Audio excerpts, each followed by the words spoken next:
Hi, I'm Kyle. And I'm Trevor, and welcome to Catching Up on Cinema. If you're not familiar with the program, Catching Up on Cinema is a podcast wherein Kyle and I take turns introducing one another to movies. And in this way, we catch up on our cinema. Uh, this week, we are smack dab, I think at the end, towards the end of Towards the end, yes. masterclass of the Alien franchise of films, which of course began with Ridley Scott's 1979 film Alien. We've since gone through each film individually. As the name implies, we're doing a masterclass, so we're basically just doing a front-to-back examination of the entire film franchise. And today, we're going to be tackling Alien Resurrection from 1997, directed by a Frenchman by the name of Jean-Pierre Jeunet. You are somewhat familiar with this director. I am not, however, but Kyle, 1997, I think, was a packed year. Am I right? 1997 was a huge year for movies. Not only that, but it was actually a pretty big year for sci-fi movies. Just I wanted to say at the top here, just some of the movies that came out in 1997. Just a few. Just a few. We have. I'm just gonna say I'm gonna go through the sci-fi ones real quick. We had The Fifth Element, also directed by a French director, Luc Besson. Luc Besson. Starship Troopers, which I don't know if it had a theatrical release. I feel like it did. I don't know how well it did at the box office, but Not quite a Frenchman. God, Paul no. Verhoeven, I think he's Dutch. Not quite French. Not quite French. Men in Black came out that year. I'm gonna say Con Air was a sci-fi film. Not really. I mean, Nick Cage's hair was a product of outer space, but yeah, sure. Anaconda is a little bit more science fiction, I would say. But some other movies that came out: Austin Powers, The Lost World, Jurassic Park came out in 1997. I remember it well. Saw it in theater on my birthday. Hercules, which I saw in the theater, I do believe. Air Force One, Face Off, sci-fi film. Like Liar Liar, L.A. Confidential, Goodwill Hunting, Dante's Peak, The Game, Spawn, which I was not allowed to watch. I got to see that in the theater too. Batman and Robin, and then Saw that one too. and then the big one, the big mama, that one of the highest grossing films of all time, Titanic, which came out just about a month before this came out. Yeah, fun fact. I was actually listening to the score for Titanic just a few days ago. After we recorded the Aliens Masterclass episode, I was in a James Horner mood. So I spent the entire day at work just listening to James Horner music. I went through Aliens, I went through The Land Before Time. Oh wow.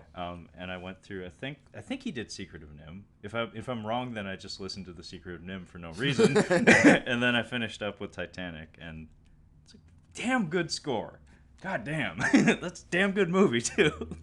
Bad song attached to a film, but I could see the score being What's very so funny is, if memory serves, I think all the people attached to the film, when the news of the song came along, like, everybody was like, "Oh fuck!" Like, well, because I mean, Titanic was a historically troubled production. That a lot of people, like a lot of investors and a lot of people in the industry, were like, "Oh, it's gonna flop. Like, there's no way this is gonna work." I don't know if this is the exact numbers, but it was supposed to have like it went well over budget. He just kept getting more money for it. Like, oh, we're gonna give you $80 million to make this, and at the end it came out to like what, 200 million or something. Yeah, it was astronomical, was but huge. it became like a running gag on like every late night show, and like every day in the newspaper they had new articles about like James Cameron's insane. He's overextended himself. This is never gonna work. It's funny that it's about a sinking ship, and this seems to be the story of the production. But if I remember right, the song was also along those lines, where even the people who were involved in the production of the film were like, "Oh fuck, we're putting that in the movie." Joke's on you, motherfucker! It made all the money and got all the awards, and it's still rewatchable. And god damn it, like, even the song, like, the melodies are just like elemental, kind of like primitive shit that just like hits you right in the center of the heart. Well, I remember the score when Jack and Fabrizio are like walking around on the ship, and the captain's like, "Let's stretch her legs." I remember that score. Oh, the electronic choir. It's Like it's a robo choir. Like it's a strangely electronic score for a period film. It's really weird. I was gonna say, like, say what you will about it. I just watched Terminator 2 the other day, by the way. I got my James Cameron. Fuck yes. But I mean, you said you were gonna watch I one of did. his movies. God damn it, it's still so good. But Steph and I rewatched Titanic maybe 6 months ago. It's still an enjoyable watch. It's a good ass movie. It's still a good movie. It's a good ass movie. It holds up. Any angle you look at it from, it's good. But speaking for budget, I'll just go ahead and say at the top here before we start talking about the director a little bit and the cast. This movie, pound for pound, is the highest. This had the highest budget of any Alien film adjusted for inflation. Okay. I did I crunched the numbers, and Alien had about these are numbers what they would be today. Okay. Alien was about 43 million. Aliens actually had a little bit slightly smaller budget, about 42 million. Not much, but it was roughly the same. That's insane. Adjusted for inflation here. Alien 3, which was 91 million, which is huge, and then this one was 111 million adjusted for inflation. Wow. And I think about 10% of that went to Sigourney Weaver, if I had to guess. Maybe more. Maybe more. I mean, it's known that she was deeply involved in the financing of this film, and she definitely flexed some of her. She flexed, yeah. Yeah, she flexed quite a bit on the set. I'm assuming, like, I wonder why I haven't seen Sigourney Weaver in such a long time. I'm like, I don't think she has to do much else after this movie. I want to know what she got paid for this. So after that movie with them gorillas, I don't know if she needs to do nothing no more. If you want to get sick, take a look at how much money Arnold made for movies after Terminator 1. Oh yeah. Oh, I think he got paid $30 million to do T3. Yeah, that was actually the movie that came to mind when you mentioned that statistic. It might have been more than that because I think that's what he made for Batman and Robin. I think Batman and Robin was $25 million and then 30. I know it was really crazy high. And Terminator 3, the worst part about that one is, like, I'm guessing he had some guy running to his door like every morning just saying, "Please." Fucking please, man. Like, this movie has nothing else to stand on except you. Because really, there is nothing else. There is nothing else there. Actually, rewatching the Terminator 2, I was thinking, like, none of those subsequent movies work because we don't spend any time developing the villain like we do in the first two movies. The subsequent villains are like, nobody gives a fuck. I'm telling you, man. Like, James Cameron has that gift in his toolbox. He's very good at doing the traditional monster movie formula. I mean, the man directed Piranha 2. He knows how to make a traditional monster movie. The Spawning. But, I mean, that's how you introduce a villainous, like a mysterious villainous presence. You need to lay out the rules. You need to have Arnold spell out what this thing does, what its capabilities are. And then you witness it, and then you get scared. Yeah. Especially since you have John Connor, and if you're a young boy watching the movie, he's your proxy. You're like, oh, fuck, that's what he can do to my step-parents. That's fucked up. There was one interesting thing that I noticed in Terminator 2. He says that he's a learning computer. He's able to adapt into adapt with humans, and John kind of teaches him how to do it. But there's one specific scene where I'm like, where did he learn that? When, what's his face? Dyson. What's the actor's name? Oh, I can't think of it off the top of my head. Is it Joe Morton? Joe Morton, yeah. He asked him, like, how do we detonate it? And he goes, remote. He does like a click. He does the click. I'm like, where did he learn that little click? I'm like, I don't know where he learned that. I think there was a director's cut or an extended version where he might have gotten... I don't remember that. I remember there's a scene where they have him try to smile in the director's cut. Oh God, I've seen the gif of that. Yeah, that's great. No, and then, of course, there's the Linda Hamilton's twin scene. That was cute. Oh, yeah. It's a reflection shot that could only be done because she has a twin sister. We need an Uncle Joey here. Cut it out. Yeah, it didn't really need to be there. But yeah, so this movie from 1997, big movie year, is directed by Jean-Pierre Jeunet. He did Delicatessen, sorry. Yeah, we're American. We're American here. which I've seen, and The City of Lost Children, and I think his most popular movie is Amelie. Oh, he directed that? Yeah. Wow, I haven't seen that, but that is a beloved picture. That is top of many people's lists. Contemporary, like if people are like, oh, I'm into like French films, and like if it's contemporary, like that's the go-to. That explains why he shot Winona Ryder the way he did. Short-haired, hot French woman. Yeah. Well, I mean, Winona Ryder was rocking that short hair for a while. I mean, I don't want to go into a big thing, but Jennifer Connelly at a certain age, Winona Ryder, you could sell them overseas. Like, you put them on a poster, Japan and France, they will gobble that shit up. Director of Delicatessen, The City of Lost Children, which I really like. Yeah, that's the movie that I'm probably going to be referencing here and there. Not because I've seen it, actually, but because Kyle has, and I'm curious to see if there's any similarities between that film and Alien Resurrection. There's two actors that are Yeah, are in I both know those that movies. much. But yeah, there is a little bit, and it's set design. The production design of this movie is phenomenal. And Absolutely. both of those movies, Delicatessen and City of Lost Children, are really, really Actually, every Alien movie except for AVP Requiem. good. Yeah. Like every Alien movie except for that one. Yeah. Even AVP. AVP, yeah. AVP, like, it may not be great, but it definitely has love put into it. Like, you can tell Paul W.S. Anderson had a thing he was trying to do. Yeah. It's lit horribly, Yeah, but horribly the lit. sets are definitely built up. So that's like a core tenet, I guess, of the Alien franchise. Like, if it doesn't have spectacular sets, it's not Alien. So yeah, first things first, I'm going to just say, we didn't need this movie. And it was actually one of the first things that I saw on IMDb was like, did we really need a fourth movie? No. And Sigourney Weaver knew that they didn't need a fourth movie. And she refused to do a fourth movie. And then I think she said that, oh yeah, I wasn't going to do it. And then they dumped a truckload of money at my front door. So I'm like, I guess I'm doing it. And Yeah, that's my understanding, is that it mostly came down to her getting creative control to a great extent. yeah. Getting a shit ton of money, and apparently there was like one or two scenes in the script when it was finished that appealed to her. She was adamant about them staying in. Yeah, I think the core scene was when she encounters herself, like the clone chamber. I can see why. That's a good acting moment. It's well acted, in fact. And I think also she definitely wanted to be given freedom to not be Ripley. She wanted to do something different. Which I think was stupid. I don't think the concept is stupid, but I think the execution, as much as I really do like Sigourney Weaver, Is not her she's got wheelhouse. better in her. Yeah. She has some things in this that I think a better director would have said, whoa, whoa, whoa, whoa, whoa. Like, maybe don't do that. Like, maybe don't do that 5 times in the movie.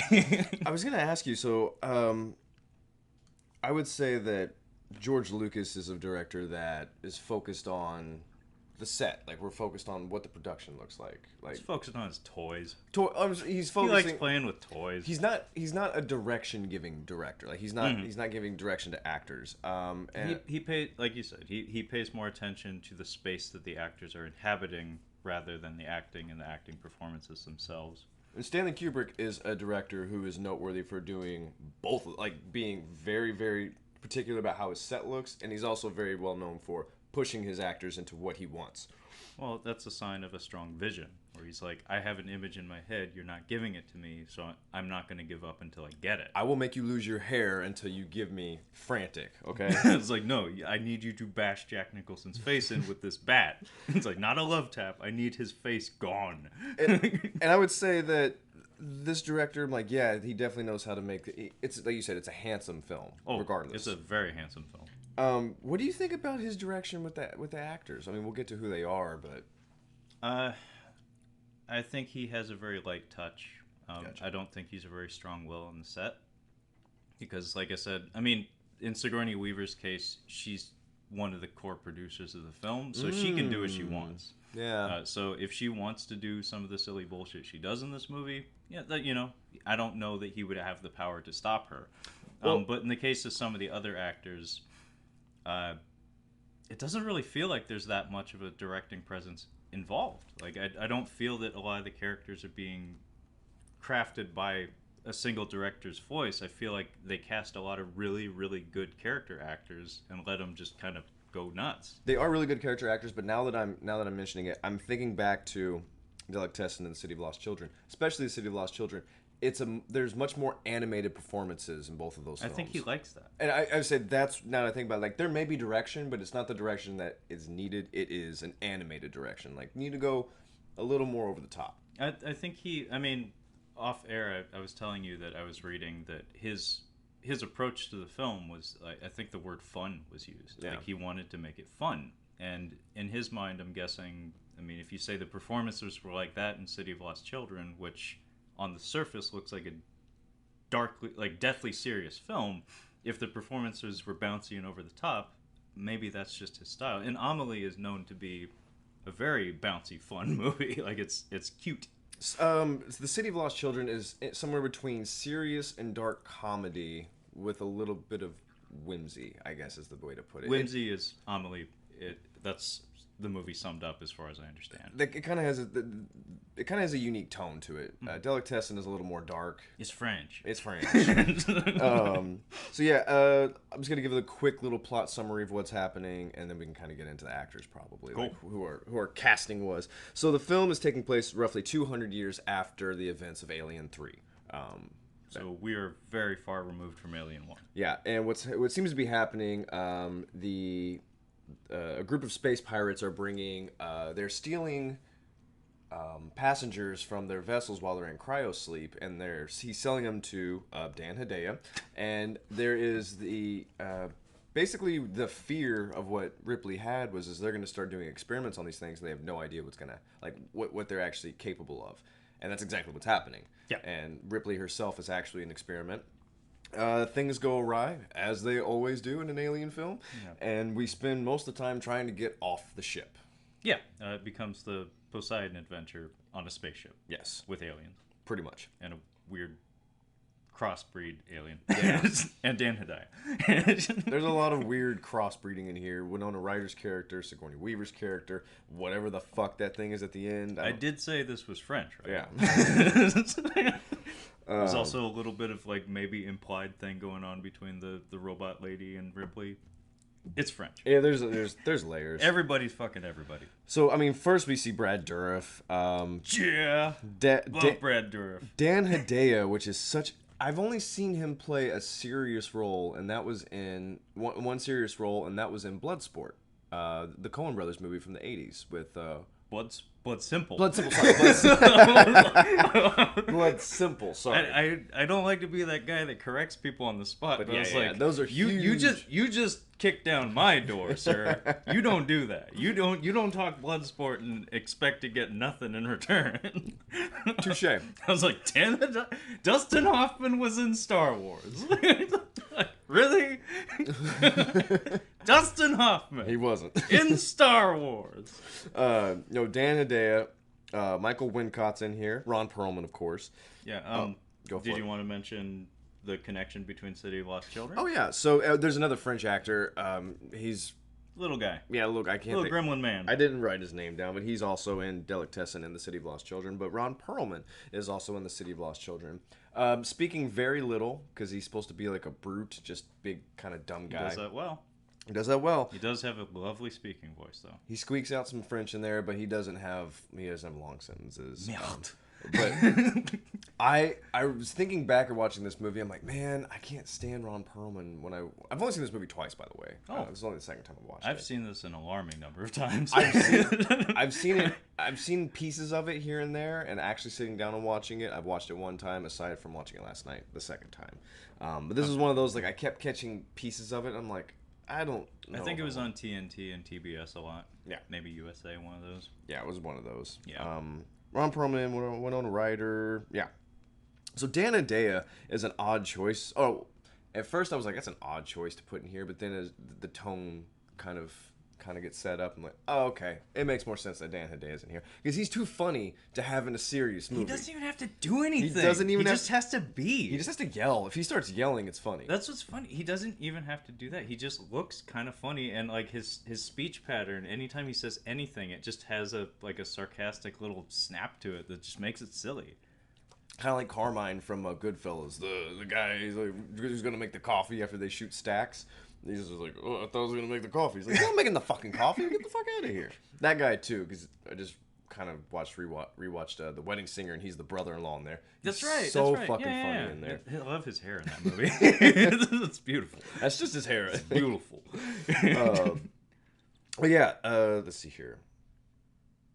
So what's happening in this movie exactly at the beginning? So, at the very beginning of the movie, I believe some of the first images we get are the interior of a spacecraft, which is the Auriga, which is where the entire film takes place, the entire film except for the very, very end.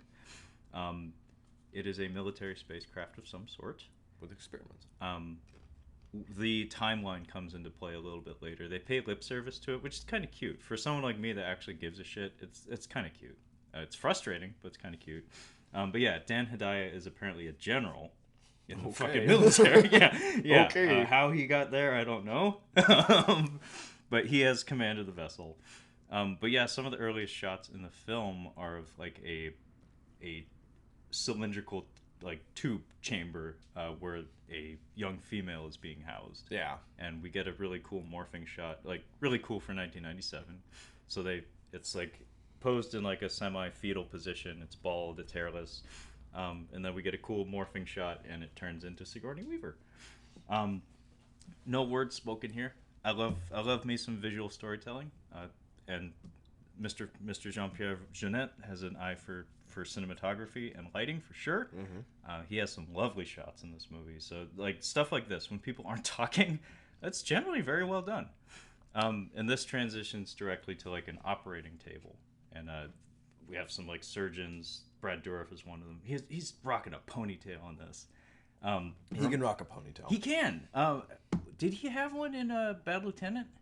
I'm pretty sure he did. That's what I was thinking. He had the length. I don't know if he had it tied. We had long hair in Lord of the Rings too. So yeah, was it Worm Tongue? Worm Tongue. That's right. I love Brad Dourif. He's one of those guys that has the ability. I think he can cry on command, because there's even that scene in like he's almost tearing up throughout this movie. He actually does. He cries when he's watching the aliens. He's weird. Yeah, when he's punishing them. Yeah, when he's punishing them. Yeah, he is a fantastic actor. In fact, didn't he get a supporting Oscar? I think it was for Mississippi. I think Mississippi Burning. Could be. I think it's what it was for. And I mean, he was in One Flew Over the Cuckoo's Nest too. He was, but there's such like an ensemble of like Christopher Lloyd's in there, Danny DeVito's in there. Yeah, and the guy from Death to Smoochie also. I can't remember his name, but man, I just beat Batman Returns on Super Nintendo last night, and you get to beat his ass. Oh really? So I beat him and Danny DeVito. I beat both their asses. But Brad Dourif is amazing. But yeah, the ponytail. There's a movie called The Graveyard Shift. It's a Stephen King movie from I think the early '80s. Have you seen it? I have not. It's not good. Probably not. But I saw it at an early age, and it has a lot of rats and a rat bat monster and a guy with an like utterly confusing accent. I don't know where the fuck this man is from, but he has a really amazing way of speaking, and he is the most over the top villain I've seen in a long time. Really? I've almost put it on our watch list many a time because this movie's not good. And it's not even that gory or anything. It's just it's a weird little oddity, and it's a really ugly movie in a lot of ways. But Brad Dourif plays a rat catcher in it. Oh, okay. And that's a job that I could see Brad Dourif having. And he's got a real thick Southern accent in it, and he's got a ponytail, a greasy ass ponytail in it, and that's immediately what I think of when I see him with a ponytail. But anyway, he's got Ripley on the slab.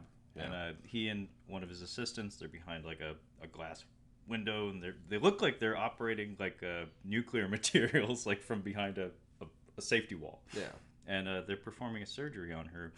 And again, this is all mostly wordless. And I don't even think there's any music at this point, but they do a really precise incision on her chest cavity, and lo and behold, a chest burster in like asleep, basically. It's not even awake. They just kind of yank it out with a robot arm, and they put it in a safe housing. So basically, Ripley hasn't even been shown awake yet in this movie, and nor do we understand how she's alive. But basically, everything that's been happening over the past couple minutes is the stuff of Ripley's nightmares. This is the reason why she killed herself at the end of Alien 3, because she knew this is what would happen if this creature, this species, got into the hands of dirty humans, like Burke. Yep.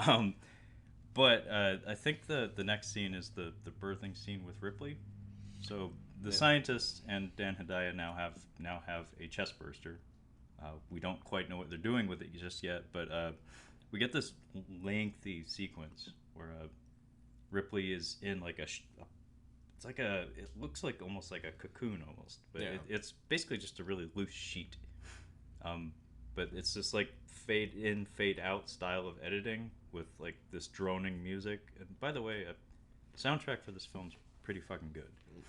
I think all the Alien movies have good music except for AVP. Good music, good set design.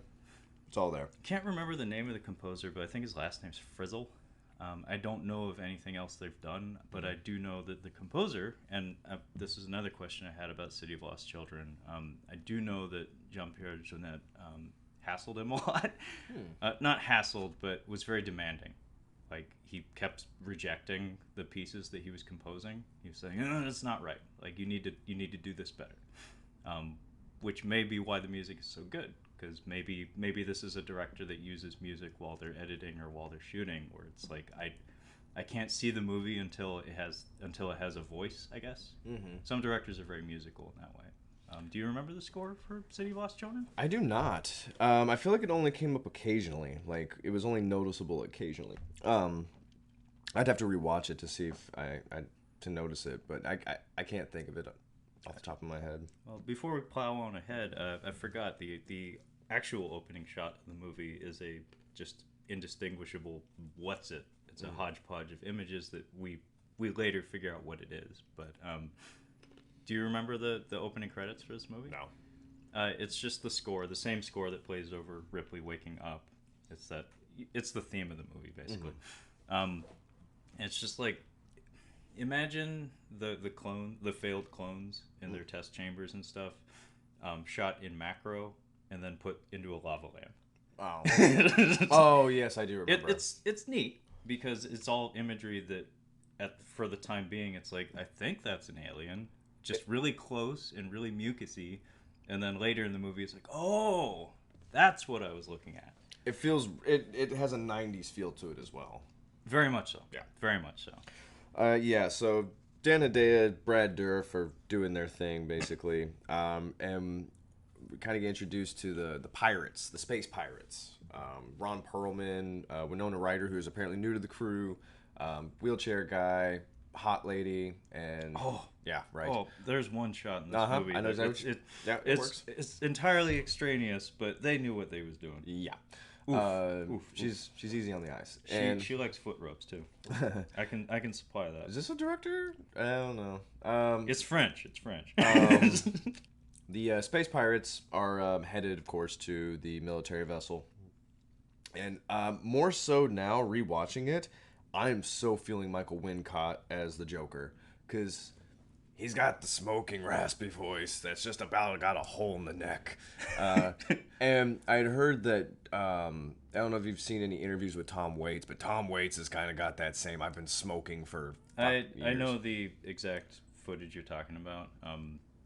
Some Redditors and stuff dug up a interview with Mr. Tom Waits that somebody was theorizing that it's like, did Heath Ledger see this footage? Because he basically sounds like Heath Ledger's Joker. And maybe that's the connection I made, is like listening to Michael Wincott. He has the same kind of style of speaking as Tom Waits, because they've both been smoking for so long. I'm like, maybe that's why. Also, he's got the voice for it. He's got the nose and the smile, and more so in this movie. I'm like, I'm so feeling him as an old Joker. He's gonna die before it could ever happen. See, I feel like Michael Wincott's Joker would be a very sensible Joker. Mm-hmm. Like, he'd be a very sane Joker.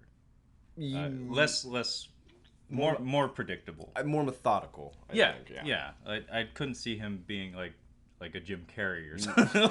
Like a Jim Carrey Riddler. Like, I couldn't see him bouncing off the walls or, Nobody could be a Jim Carrey anything. Only Jim Carrey can be a Jim Carrey or something. But the point I'm trying to make is I could see him being just like a straight up gangster that happens to be a clown and happens to have maybe a maniacal laugh at inopportune moments. Mm-hmm. But yeah, I mean, the visual and the voice it's good stuff. And the way he is shot in this movie, his deathly gray pallor is like, again, yeah. Lifelong smoker. It works. One thing I really noticed about the cinematography in this movie, the DP loves him some eye light. Yeah. Every close up in this movie has like a literal lifesaver of light on everybody's irises. It makes everyone look fucking gorgeous. Including Dan Hedaya. But yeah, the scene where he's talking with Dan Hedaya, both of them are lit spectacularly, but Michael Wincott in particular, it's like, yep, every line on his face is lit correctly. He has just the right amount of grease on him. Like it's just beautiful to look at. We were talking about the tone of this movie, how the first three films, though different with different directors, still carry the same kind of tone. There's still an eerie tone to it. Yeah, This movie does not. it does not, and I think the justification for that was the failure of Alien 3. In the eyes of the producers, anyway. Correct, I was gonna say. Critically, I'm sure it's not a hated film by any means, but Fox was unhappy with it. The director was unhappy with it. It's not a well liked movie by the people who made it. The director was very unhappy with it. Yeah. So I think the idea was we need to change it up, and like you said, 1997 was a fucking banner year. So I'm guessing there was some pressure on the studio to make good. So a big change was probably necessary, and I don't know. I think the French factor can't be denied as well. And more than that, though, I think having Joss Whedon writing the script. Ever heard of him? I mean, at the time, I don't know what his reputation was. I don't know if he was a proven entity in the industry yet. I'm sure he was working in television. His dad was definitely telling people he was a proven entity. But I think he may have been working on Buffy. Firefly hadn't happened yet. Of course, the Avengers would happen much later. So, knowing what we know of him now, it's like he can't help but be quippy and witty. Like that's actually my biggest criticism of both his comics and his movies is that everyone is too clever in his stories. Like everyone has something in the holster ready to go, like a line of some sort on the ready. The Dan Hedaya Michael Wincott exchange is very much that. It's very snappy. Yeah. It's very snappy. It's distracting only a few times in this movie, but it's there. You can't help it. But I think jumping the story ahead 200 years is how they kind of like fudged it a bit, where it's like so much has happened, like so much history has transpired that it's like, oh, we're a long way from that. So it's like it's attempting to be a little bit of a fresh start, but they're not really committing to it. This also, this movie does a little bit different world building than the other films. The first film, we just know blue-collar people on a ship, bad things happen. Second movie, we go to a colony with some Marines. Third movie, she's stranded on Australia of Space Australia. This we're actually getting kind of a sense of what's happening outside of that, because we don't really know what the world's like outside of those three movies. Yeah, this is like there's space pirates. There's a military that's running these very not okay experiments and obtaining subjects for these experiments very illegally. I don't know. Do you think that kind of helps make it more fun? I don't know, because I think that's one of the things that separates it from the other three. I don't think it adds anything to the fun factor, but I think it just gives them a more clean slate to work with, where it's like some scenes that we skipped over that I think are definitely worth talking about. Before the space pirates arrive, we actually get a kind of a montage, not really, but it's a sequence of scenes where we get to see them trying to educate Ripley. Oh. So we get a literal birthing scene where she comes out of like a cocoon. We see, why does she have metallic colored fingernails? I don't know. I'm gonna go ahead and say at the top here that this is one of Sigourney Weaver's worst performances, in my opinion. One of the worst I've seen. It's Copycat. awful. Copycat's pretty bad, but Copycat. I'll give her Copycat over this, because every time she's on screen, it's awkward. I don't even want to see what she's doing. So if I skip over stuff, it's because I don't want to talk about Sigourney Weaver in this movie. That's bad. That's bad. I know. Especially when it's the leading lady. It's just I don't like this character that she's doing. It's just bad. She's doing like the Meet Joe Black. Like, what am I? What is this? Yeah, and that's what Kyle's doing with his hands right now is he's basically like looking at his hands like he just dropped something real heavy. Like, what am I? Yeah. What are we made of? What is our purpose? So adult Ripley has just been born at the beginning of the film. And by the way, the hair product, like she looks like the guy who sings the No Easy Way Out song in Rocky IV. Like like if she whipped her head around too fast, it's greasy. If you were standing next to her and she turned her head too fast, she's got soul glow in there, dude. Yeah, she got soul glow. She got soul glow. Like she got a constant supply of it too. Don't let her sit against a couch with a high back. God, the movie's great. It is, but yeah, we get a montage of the scientists like trying to educate her. So it's shown that she's it's unclear what she is, what her deal is, but she has intelligence. She can speak, but very clearly her growth was accelerated. So I mean, it doesn't take a genius to figure out she's a clone. Yeah. How else would we get a Ripley Obviously. 200 years after the fact? Well, it was incinerated. So how do they even have a Ripley? I don't know. Incinerated. They got some biological material from the prison planet, I guess. I think that's the explanation. Actually, is they had like a blood sample or something they got on the planet when they were investigating there. But yeah, she's shown to be very violent. Strong. Yeah, she's very, very powerful. She's intelligent. She's lewd. She drops an F-bomb early in the movie. Yeah. And the scientist, there's one actor in here that I don't recall seeing in anything else, but he stands out quite a bit. It's this gentleman here. Yeah, I know you're talking about. J.E. Freeman, who plays a Dr. Wren, and he is the biggest asshole imaginable. Yeah, he is having fun with it. Yeah, he missed his audition for Schindler's List. He would have definitely done well in that. Oof. He could have played a Nazi for sure. But I mean, it needs to be said, despite me not really having any recollection of having seen him anywhere else, I think he did a great-ass job. He has screen presence for sure. He reminds me of the guy who played Wishmaster a little bit. A little bit. Yeah. Yeah. Andrew Divock? Andrew Dice Clay is the guy who played the Wishmaster. But yeah, there's... I got such incredible things I can give you. Oh! What's your wish? I just need a ruby. Oh! Oh! It needs to be said, I think every Alien movie has a significant sequence in a cafeteria. Yeah, I noticed that too. Yeah. Like, what the fuck do we have to go to the cafeteria every time?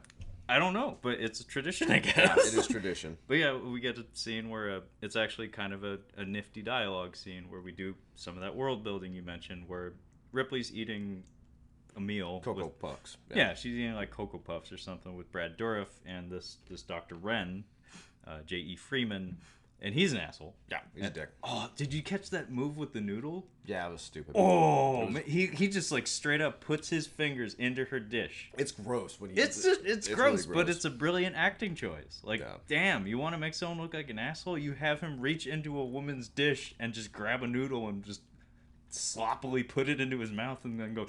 There's a special type of person that knows how to antagonize you in such a way that you feel compelled to physically hurt them. But if you have to explain to a cop or somebody why you did it, that's not justified. You can't justify that. I went to middle school with a guy like that. Oh, we all went to middle school with a guy like that. This is one of those moves where you're like, this is disrespectful. Like, I should put hands on him. Like, but that's not good enough. That's to put not hands. Good enough. Yeah, actually, in this scene, he has one of those lines where she's saying like, "What do you plan on doing with the alien?" And he explains to her like, "Oh, we're gonna tame it. We're gonna teach it all these tricks. We're gonna make it into a weapon." And she's like, "Do you really think you can teach it?" And he's like, "We're teaching you, right?" Oh, you should have just got up and like, ooh. Just like slowly backed out. Dropped his lunch tray, walked back. that they cut right there, but yeah, that's what happened right after. Yeah. But during this exchange of dialogue, they have some neat world building stuff where basically they're kind of explaining to Ripley, because she has lots of questions, obviously, like, how am I alive? And they explain to her that there's been a dramatic passage of time. Not only that, though, the company, Weyland-Yutani, no longer exists. So we are attempting to completely wipe the slate clean. They're absorbed by a Japanese conglomerate that also owns Sears, Target, and another They were planet. absorbed by OCP. We do have an Ed 209 on board. Oh, man, RoboCop versus Alien versus Terminator. Versus Predator. Predator wins. Versus Batman versus Ash. Predator wins every time. Predator is physically superior. He's technologically superior. Yeah, he wins. I don't know, man. I have a Batman versus Predator comic. And I have an Alien versus Superman comic, which is really stupid. Superman wins. Yeah, obviously. Yeah. Although they do put a chest burster in him, which is really funny. Because that's like, how? How? How? Oh, could you imagine if Superman got a chest burster? Imagine it, like, how does it get out? It would, like, concuss itself trying to get out of him. He'd just have heartburn for a few days. A xenomorph Superman, if it comes out of Superman, that's the end of civilization. That's it. That's done. Just, yeah, call it good right there. We're dead. You're done. I mean, it would never bleed, but like, if it bled, it would like burn out the sun or something. Something like that, yeah. But yeah, that cafeteria scene was pretty cool. And basically what we learned here is that I think we learned that the chestburster that came out of Ripley was a queen, which, as I said on the previous episode about Alien 3, it kind of hints at that. It's not really a retcon, but it explains to us, the viewer, that it's like, oh shit, that whole time she was carrying a queen. Yeah. Which you and I were talking about, like maybe that affects the gestation period, like maybe it's more complex, so it takes longer. Yeah. I don't know, we're just bullshitting. Yeah. But yeah, around that time is when the space pirates show up. Yeah, the space pirates are coming around. Michael Wincott's clearly the Treat Williams. He's the captain of the ship, and he's got this... No, I'm sorry. What's his face? Has the girlfriend on the ship. But, yeah. In Deep Rising, it's Kevin J. O'Connor. All paths lead to Deep Rising. Yeah. Yeah, they're getting to the ship, and he meets up with Dan Hedaya. We meet our crew. Winona Ryder, who's new to the ship. She's kind of coy. The guy in the wheelchair doesn't really do much. He's a mechanic, and he's got a thing for her. Yeah, I mean... She hangs out with him a lot. I get it. Ron Perlman's the... dick. He's just there to be an asshole. He does a really good monkey impression. I think I read that he did that just for fun, and they're like, leave it. Again, the director, he probably thought it was fun, decided to leave it in. I think he likes Ron Perlman, so... Well, I mean, that facial structure, if you're into shots and lighting, Ron Perlman's your guy. Yeah. Like, seriously. He's also a dude who can be funny, he can be friendly, and he can be scary. Whatever you need him to be. He can do it all. And he seems like a cool guy. Yeah. He seems like a cool guy. I mean, if you're hanging out with Guillermo del Toro, you're probably not a dick. Oh, we forgot to mention the, was it the Las Vegas guy? Christie. Dreadlock guy. Oh, yeah. Wasn't he on the TV show, like the Las Vegas show with James Caan? Oh, I'm sure he was. I tried like CSI, one of those. I don't know. He has perfect teeth, and I was trying to figure out what else I'd seen him in. Sniper from Training Days in here, by the way. The actor I'm thinking of, Gary Dourdan. Yeah, I've never seen him in anything. He was on like CSI or something. Like, I'm sure he was, but yeah, he was on CSI. I didn't watch any of that. Neither have I. I just saw him in promos and stuff. He has those striking eyes. Oh, like yeah. I think that's like responsible for getting him most of his work. Oh, he's very handsome. He's very handsome. He's ridiculously handsome in this movie because he's like jacked and young, and he's got the crazy eyes, and he gets to do all the cool action stuff that makes no fucking sense. It's actually really distracting from the film. But yeah, so yeah, the space crew, the space pirates get onto the ship. And Michael Wincott and Dan Hedaya have their little exchange where Michael Wincott's like, I know you're doing stuff here that's not good and stuff. And Dan Hedaya's like, well, what do you want? Not quite. He gives him a shit ton of money, space dollars. Space bucks. Space bucks. He gives him a shit ton of money. He's like, well, I want some more stuff. And he's like, well, what do you want? He's like, I want to stay here for 2 days. He's like, yeah, room and board for 2 days. All right. Whatever. It gives them reason for why there's more people to kill here on the ship. Yeah, honestly, it ups the body count. Yeah. It gives us some more characters to plow through.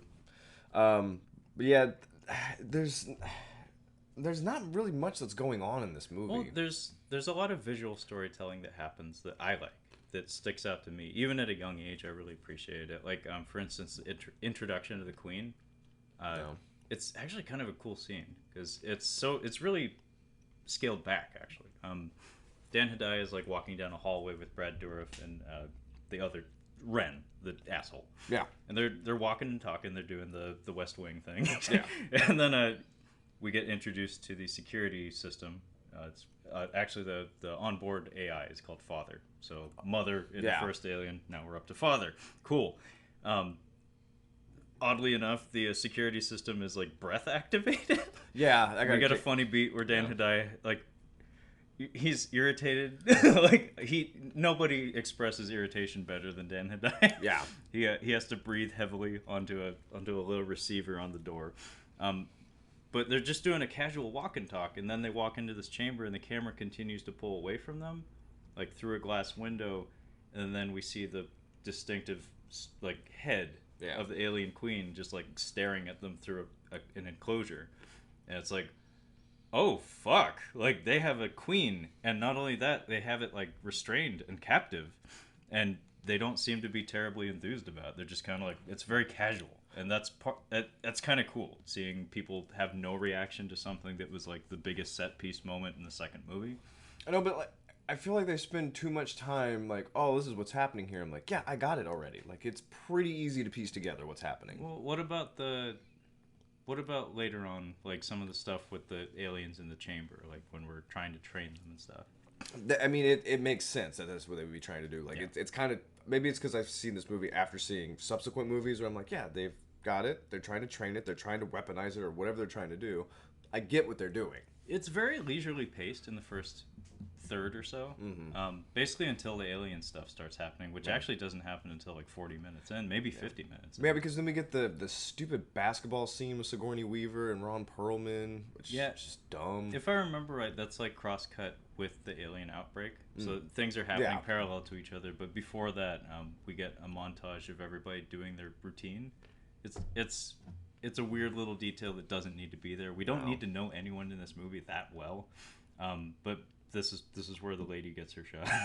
Michael Wincott gets a foot rub in. Yeah, he's giving her a foot rub while she's on her stomach, and not a thong, but pretty close. Yeah. Yeah. It's trying its best. It's trying its best, and he's just like rubbing her feet while looking at her ass. He's like, yeah, this works for me. I was actually thinking, I'm like, that's not a bad idea. Like, let's try this. Let's try this out. Yeah. It's like, do you like when I talk like this? Like, does that do anything for you? He probably does a lot of like sweet talk. Hey, baby muffin. That'd be so funny. Hey, baby muffin. It'd be like the unveiling of Gilbert Gottfried's actual voice. But yeah, Dan Hedaya is like polishing his shoes and stuff. And like, that technique, by the way. pour. Oh no. Good? That's setting it on fire. Yeah, that's an old technique. Okay, well they had an advisor then. Cool. It's legit. And meanwhile, I think Winona Ryder is fucking around on the ship. Yeah, she's messing around. We definitely see the thing that gives it away that these people are really, really shitty. I mean, besides Michael Wincott telling them like, "Hey, you're having to steal people." They have people in tubes, like in almost like a circle of tubes. Yeah, so that's what the pirates were hauling. Yeah.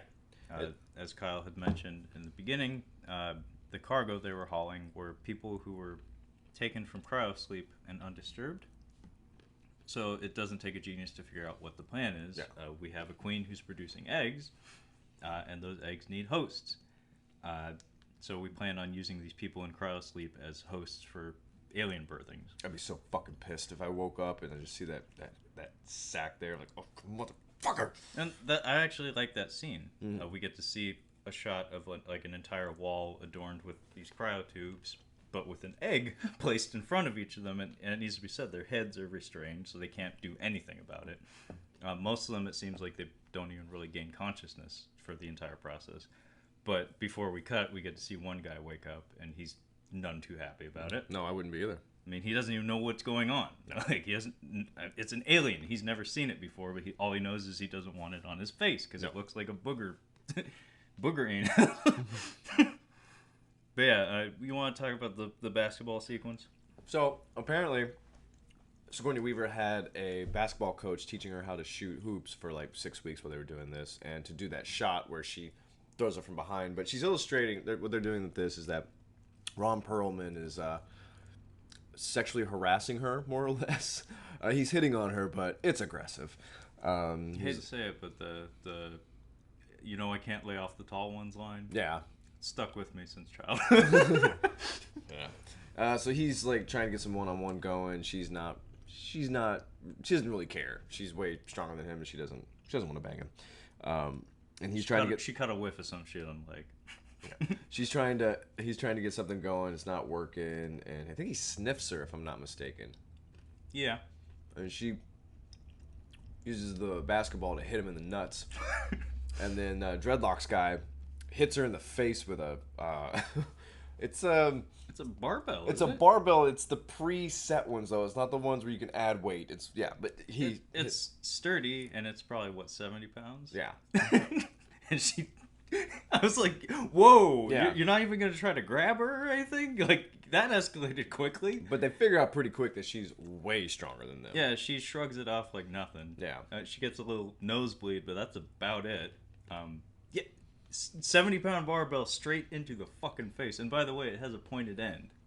There's this funny YouTube video where this guy is standing around. He's a real big guy, probably like 6'4", just a big dude.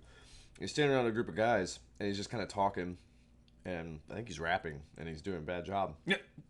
And this guy comes from behind. You can see him in the background coming up, and he's got a 2x4, and he comes up behind the big dude, and he whacks him in the back of the neck, like trying to knock him down. It doesn't even faze him. Oh, shit. He just kind of knock, and he just see him turn around like, oh, you better hope he doesn't get a hold of you. He's gonna knock your teeth out. That's kind of one of those moments where you're like, this is definitely gonna knock her on her ass, and then No, Barely makes her that nosebleed. means it's time to run. Run. Because you just gave her your best shot, Yeah. and it did nothing. That's a big fear of mine. Like, I'm giving the best shot I got, and like it's not gonna do anything. No, actually, I've heard a story from a fella that's like that's the moment you know you're old. Like the moment you know you are literally too old for this shit. When you hit a guy and it doesn't do what you expect. Or you find out that you're not a guy that should be hitting people. Because Exactly. It's like maybe this was a bad idea. But yeah, this causes all the pirates to be kind of flustered. But the backhand she gives to Ron Perlman, trailer shot. There's a lot of trailer shots in this movie. Basically, it's just she whips around with a backhand and clocks him in the face, and he goes, "Whoa!" Like, I don't know if they had him on a wire or if he just like flung himself through the air, but it's pretty dramatic. It's just meant to emphasize that she's superhuman to some extent. Yeah. What's happening when the aliens are escaping is after the drinking and when Winona Ryder That's goes right. Yeah. Yeah. The main takeaway of the scene, like the main reason it exists, as far as I know. By the way, Dr. Wren and a bunch of troops come in to stop the fighting, stop the violence. Yeah. So nothing really comes of it. The pirates are flustered, but that's about it. The main takeaway, though, is that she brushes blood off of her nose and throws it on the floor, and then we get a couple of lingering shots of her blood sizzling. So if you're paying attention, you're kind of understanding that, oh, she's an alien lady. Well, apparently JPJ wanted a mosquito to come up and suck blood out of her. JPJ, how did this mosquito get into space? But anyway, Yeah. he wanted the blood to suck out of her and disintegrate. And the computer people were just like, "Do you have any idea how much that's going to cost?" He said, "We have so much money, we can do it. We have all the money." And they're like, "No, it's going to cost way more." Well, I mean, in his eyes, I'm sure like a dollar probably goes quite a bit further in France. Probably. It's like, what are you talking about? We can totally do that. It's like, no. Jesus, expensive here, dude. It's like, you see that tall lady over there? She's why you can't have your mosquito. So, yeah.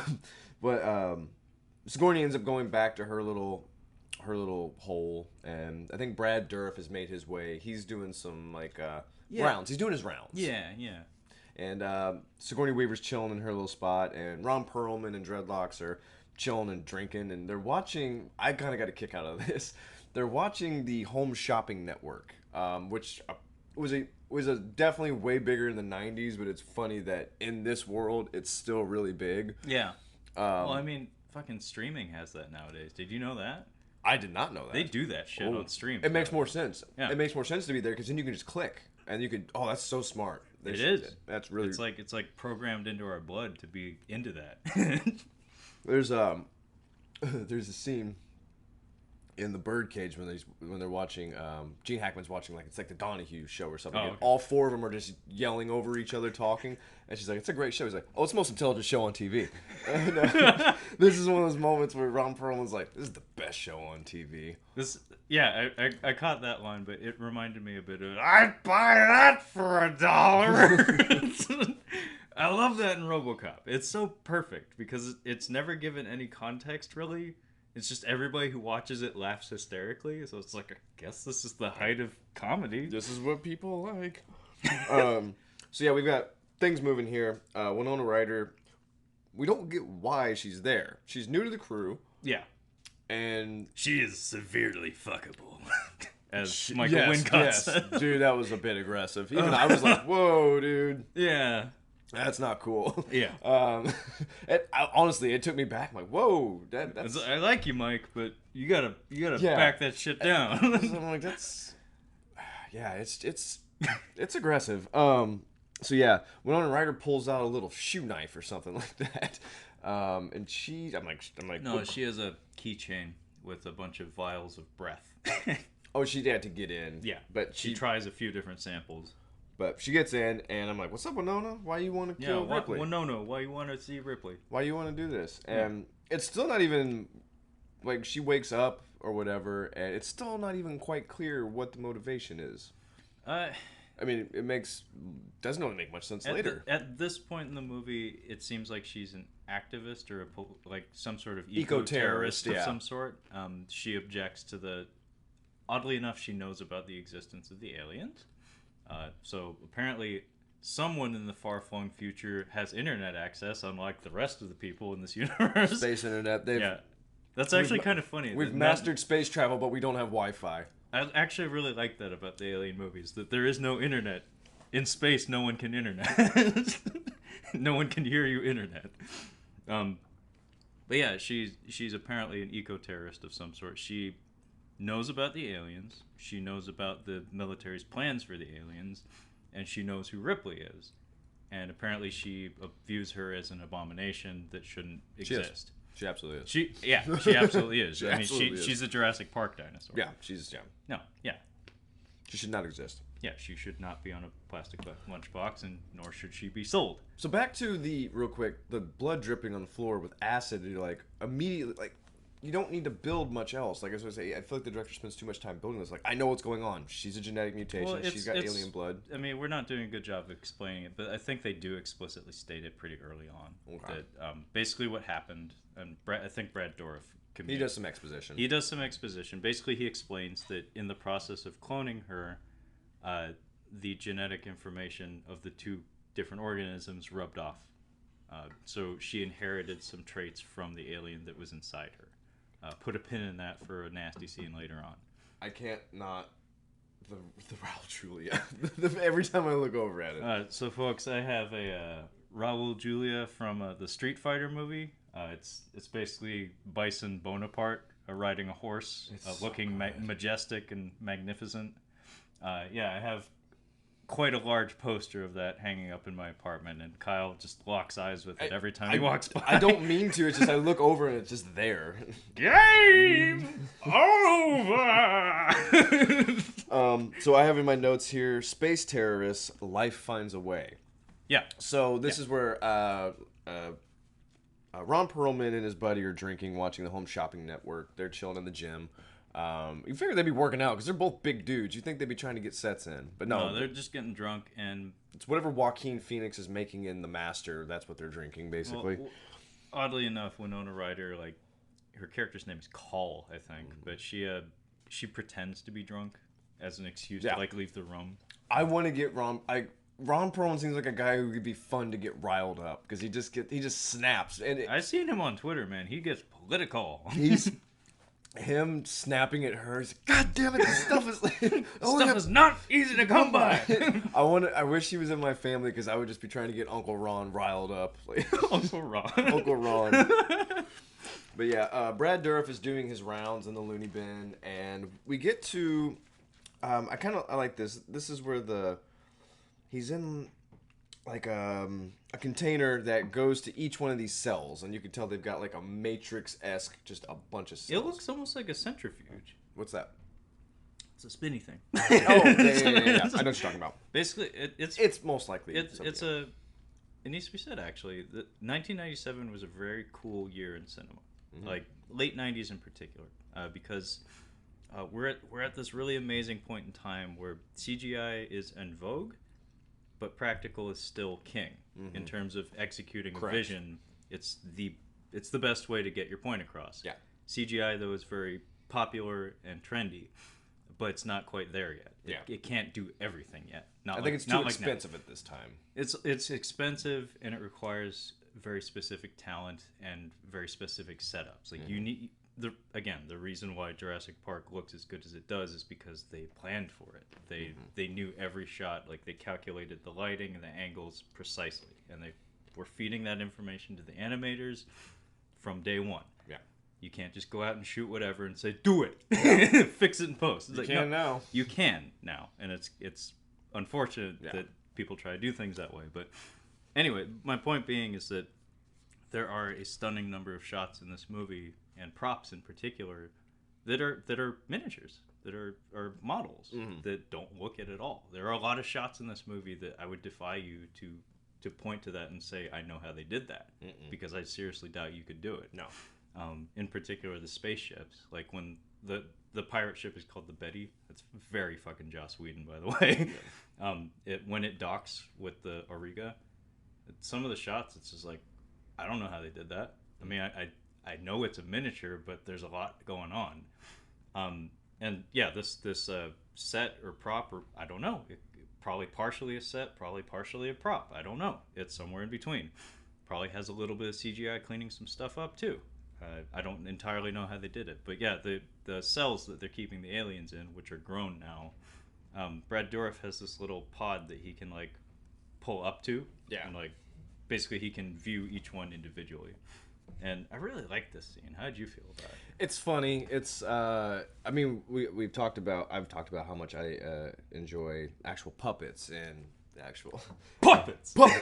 And this is definitely a puppet, and it's all nice. It's all greasy and slimy, and Brad Dourif is just kind of having a moment with it, and he's like smiling at it, like baring his teeth at it. He's like, I think he's mirroring it. He's mirroring, he's trying to mimic it and seeing how it reacts. And he ends up kissing up against the glass at it, which was, I'm like, okay, man. And the xenomorph is like, it's like a zoo. It just feels like a zoo interaction. They're separated by protective glass. And he tiny mouth. But I mean, he practically does. He practically looks over his shoulder like no one's watching, right? Yeah, he does. Smooch. Smooches. He's a little weird, but he's also that scientist that's obsessed with his work and is also very much in love with his work. But perfect casting. He ends up then the xenomorph like hits the glass with his tiny mouth. His tiny mouth. And Brad Dourif like hits him with some freeze action. I love, like, I can picture it perfectly. Like so Brad Dourif has his face really close to the glass. I think he's like baring his teeth at the alien, and then it does its tiny mouth and it bangs on the glass and it makes him jolt. Like it shocks him. It's a jump scare. It's a cheap thrill. But what happens after is he like pulls back, and then he does he gives it like an accusatory point, and he just locks eyes with it, and he's like, "You, no good." And he steps to the side. He has this little key thing that he has to unlock, and there's a big red button, which is obviously bad. And then he very like explicitly like does a broad gesture. Like I think he's trying to educate. He's showing the alien like, I'm making a big show of this. Pay attention. He holds his palm over this red button, and I think this is when he sheds a tear. Yeah. Is he depresses the button and it causes like, I'm guessing like liquid nitrogen jets or something. Yeah. Something really fucking cold. Because what happens to a human is not what happens to an alien. No. But yeah, he sprays it with this cold air, and it freaks out and shrieks at him, and yeah, he sheds a tear because he's Brad Dourif and he's a fucking ace. And of course he's too involved with his work, like you said. So over the course of the scene, we see that like this man is really into his aliens, and he feels emotion when he has to hurt them or see them harmed. But the visual storytelling here was really cool. But like while we're on the subject, what did you think of the alien designs in this one? Because we've been going over them for every movie.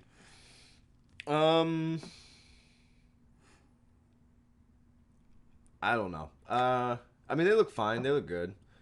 We don't see there's little use of, like, there's a little bit of on-screen puppets. I feel like we use a little bit more CGI in this one. Well, it's the first one to have CGI. Special edition Aliens 3. Oh, yeah. we use a bit more in this one. It's nice when they're on screen, but like I said, like I don't really care for this one like at all as far as an Alien movie goes. So honestly, the less they're on screen, the better for me because I want it to. I'm watching it and I want it to be a different movie. And at one point, it kind of just turns into not an Alien movie. Yeah. The whole middle of the movie basically is a straight up action adventure movie. I mean, honestly, there's like you could almost edit this to not be not be an Alien movie. Well, I mean, I mentioned to you off air. It's basically the Poseidon Adventure.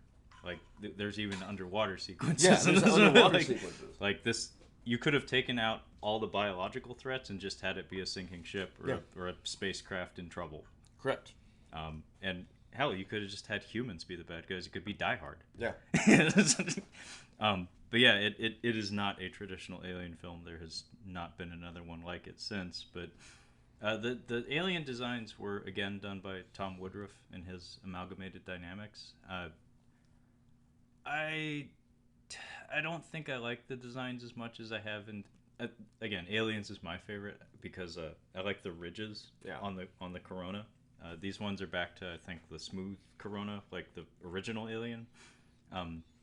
Also, their snout is more pointed, more dog-like, I guess. Well, we actually use hands more than anything with these guys. Like we don't get a lot of like punching holes into people's heads with the tongue, or see them eating anybody. It's mostly grabbing. There's a lot of snatch and grabs. A lot of so yeah, we'll get into it because the deaths are coming up here soon. Yeah, but we got to explain how they get out, which I thought was interesting. I liked it. No, I see no problem with it. I thought it was clever. So Brad Dourif is about to the alien was kind of gonna act up again, and he stretches his hand out like you had mentioned, and the alien's about to go for the glass, and he backs up, and he's like, "Oh, so it can learn." Fast learner. He's like, "Yeah, they're fast learners. These things are smarter than raptors in this fucking thing." Well, why do you think that is? Yeah, I know. I mean, we did have that movie in between. Correct. Oh, and we had The Lost World literally this year too. But yeah, so it seems like the xenomorphs like communicate with each other and like, listen, we have acid for blood. We're gonna have to get out of here. One of yous is gonna have to take the sacrifice. One of you guys is gonna bite. And it's kind of like they're like, no, not me. It's gonna be you. No, not me. And they end up punching holes into it. Yeah, again, the visual storytelling because it's all no dialogue. No. It's just sound effects. The one has a higher pitched cry than the other two.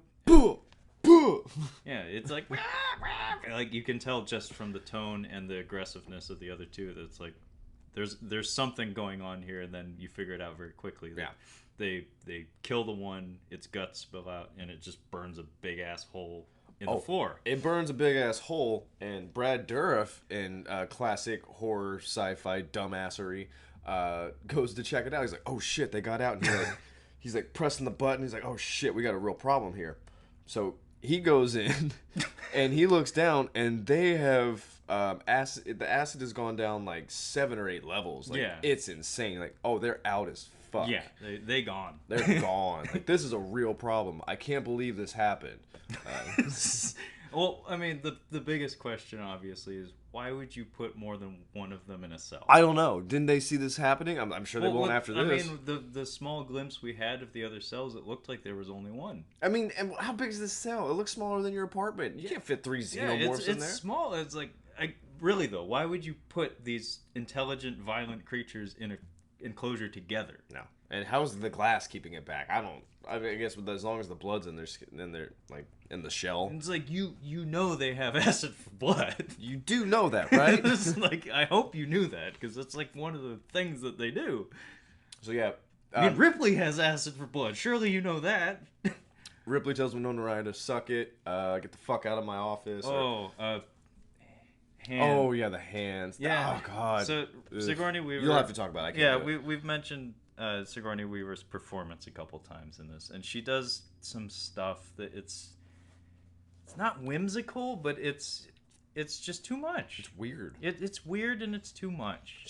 She's trying to tell us that she is young and doesn't entirely understand her world, but also she has some kind of like weird connection with the xenomorphs. Yeah, when the aliens are breaking out, she like gets all weird and primal and like puts her ear to the floor and starts swaying and saying like, I can hear them calling to me. She does have a weird. I did like this. There was one. She's like, I can feel them behind my eyes. Like I can feel them. It's a good line. Yeah, that's a very good line. But there's a lot of bad lines in here. But like I'm the monster's mother for one. That's a little funky. Yeah. Especially to say to that guy in that moment, it's like that's just mean. Like that's just weird and mean. But yeah, she does a thing. I think it was a trailer moment where she like cups her palms around Winona Ryder's face while she's standing over her and picks her up. Yeah. Yeah, it's like that's weird. And again, metallic fingernails. Like we're led to believe that they're just permanently like that. I'm guessing she has claws. She never uses them, but yeah, she does a lot of stuff that feels like it should have been in a fantasy movie. The worst example that comes to mind and always comes to mind since the first time I saw this movie is Underwater. After Booty Girl buys it, yeah. After the butt, like the butt's gone, yeah. Yeah, after the butt buys it, there's that shot where she's like watching, and then she just kind of like wheels her head, and it's meant to mean something, and it's like. That's just stupid. That's just weird and stupid. I think they're trying to telegraph like she's playing both sides, but she's not playing both sides at all. But I'm like, I know she's not playing both sides. So it's just weird. They needed to make her more. They need to make her more vulnerable, I think, because the sequence with the clones and stuff. That's a very good sequence. In another movie, that would be brilliant. It's a very good sequence, but it's like the only time we really see her bare her soul and be shown to be vulnerable. Yeah. Because if we really emphasized the confusion aspect of things, if we really emphasized the fact that she is an aberration, like she should not exist, and she doesn't understand where she lies in society, like she definitely is siding with the humans because one, they're her. She looks like them. Well, she looks like them, but more than that, they're her way out. Yeah. But if we did really push a certain angle, we could have it be up in the air. It's like, what does she want to do when she gets out? Yeah, right. Or we could really emphasize the connection with the aliens, where it's like maybe she actually fits in with them better. Because we do touch on that. Like there's that weird sequence that I think in certain countries is probably banned, where she's being carried and it gets a little physical. That apparently that was one of the scenes that they were gonna cut out, and she like demanded it stay in. Yeah, I'm sure the director felt the same way. I don't have a problem with it. It's just it's weird. It comes out of nowhere. That's the problem. If you had hinted at that more, like had more scenes of her like facing off with aliens and having like a weird moment where it's like, I don't know if I actually want to fight you or something like that, or maybe have the aliens react weird to her because they never do. They treat her like another human throughout the entire movie. The aliens are loose. They've got They end up pulling Winona Ryder out of Ripley's cage. I think you'll find that this was very ill-advised, says the big scary doctor man. Yeah, so he's like, now, like, you guys are all in trouble. So he goes back to the gym where everybody's chilling, and he's like, y'all... As far as I'm concerned, you all die with her! Yeah. Trailer shot. So we're clearly buying time here. Michael Wincott's like, oh, yeah, that's probably a fair idea there. I hope that my... Meanwhile, he's doing hand signals in the shape of a pistol at his friend from across the room. Dreads has already got it going. Like... Yeah, so something we didn't mention is that when the pirates came on board the ship, they were screened for weapons. Yeah. Not very poorly. Well. Yeah, very poorly. This is what, pre-9/11? Pre-9/11, yeah. Pre-9/11 future space. Speaking of pre-9/11, well, actually post 9/11, I think they're about to ramp up security at the bus stops and the light rails in Seattle. Did you not know? This last week, Friday night, there was a shooting at Westlake Station. Somebody died. I did not know that. And then the next day there was a stabbing. Like, yeah.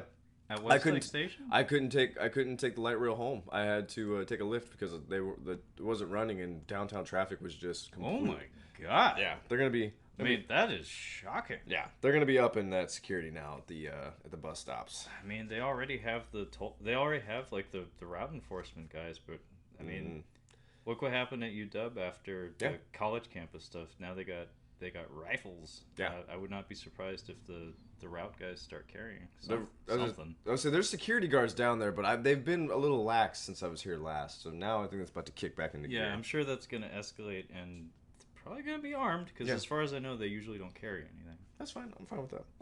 I mean, I don't do anything wrong. So I don't do anything wrong. I pay my way. Shit. Yeah, wait, you didn't pay? Pop, pop. Like, I pay my way. I'm an unassuming Asian man. Like, they're not gonna pay me a second look. They're gonna be the T-800 after John Connor says you can't kill anybody. They're just gonna be busting people's kneecaps out. Oh, some of those kneecap shots are so good. Just like, oh! There's one guy that just has like a strip. Oh yeah. Oh, I know exactly what. Oh, yeah, that one was bad. It's like, oh, that was the one that got me. He falls backwards. Yeah. I like how everybody looks like Bozo the Clown with their gas masks in that scene. Yeah. Oh. I hated that. They looked like such assholes. I'd like to do an episode on like Arnold movies at one point, but that's one that's worth conversation. I feel like just for funsies. It would be the Chris Farleyest of Chris Farley shows. It would be way up there. But can't hurt. But anyway, so yeah, so we're back in the basketball court, I believe, and all the pirates are gathered together. Dr. Wren's pissed off. He's there. He's shouting at everybody. Then Michael Wincott signals his buddy.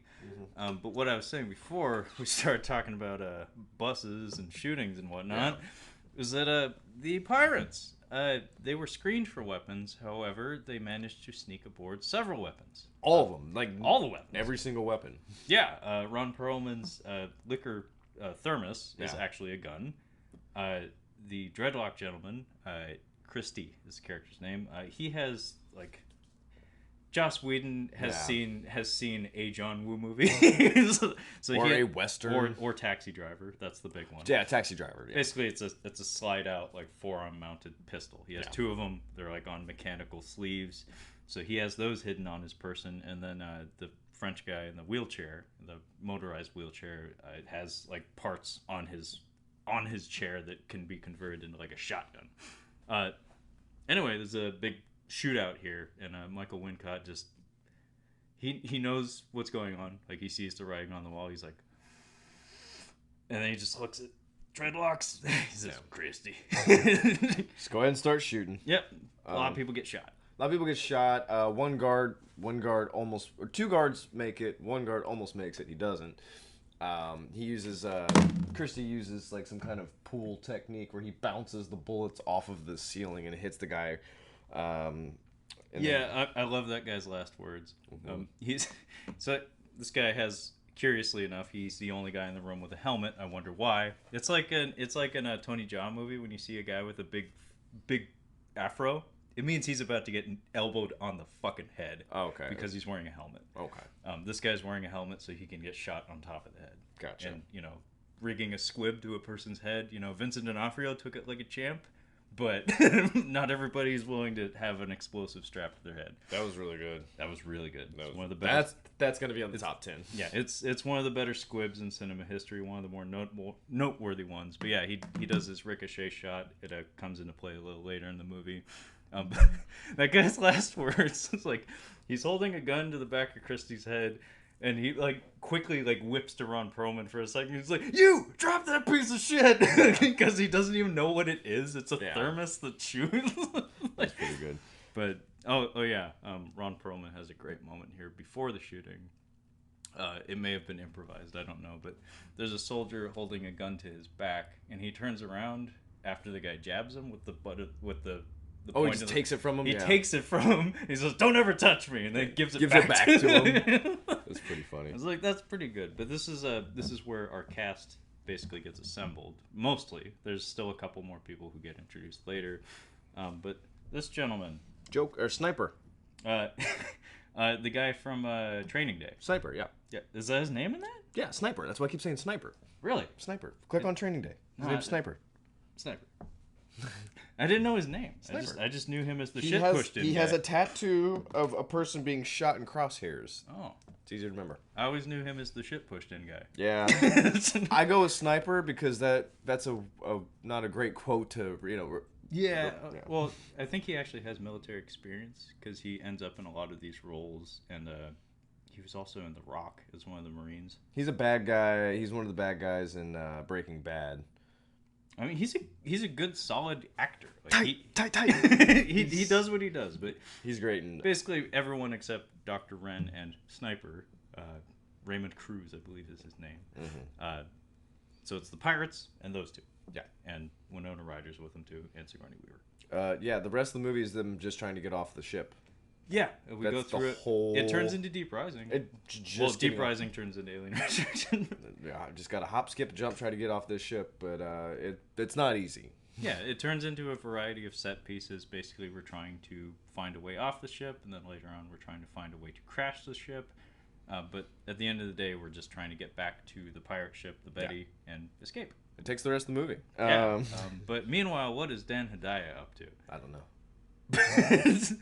It's pretty great, actually. So now that the aliens are loose, Dan Hedaya calls for an evacuation to the ship. Oh, yeah, it's a contamination. It's regarded as a contamination. It's pretty funny, actually. It's pretty fucking funny. And we get this really intensely edited sequence. It feels like an energetic action scene of all the soldiers on board the ship fleeing and running to escape pods that are jettisoned from the craft. It's very energetic. The music's going nuts.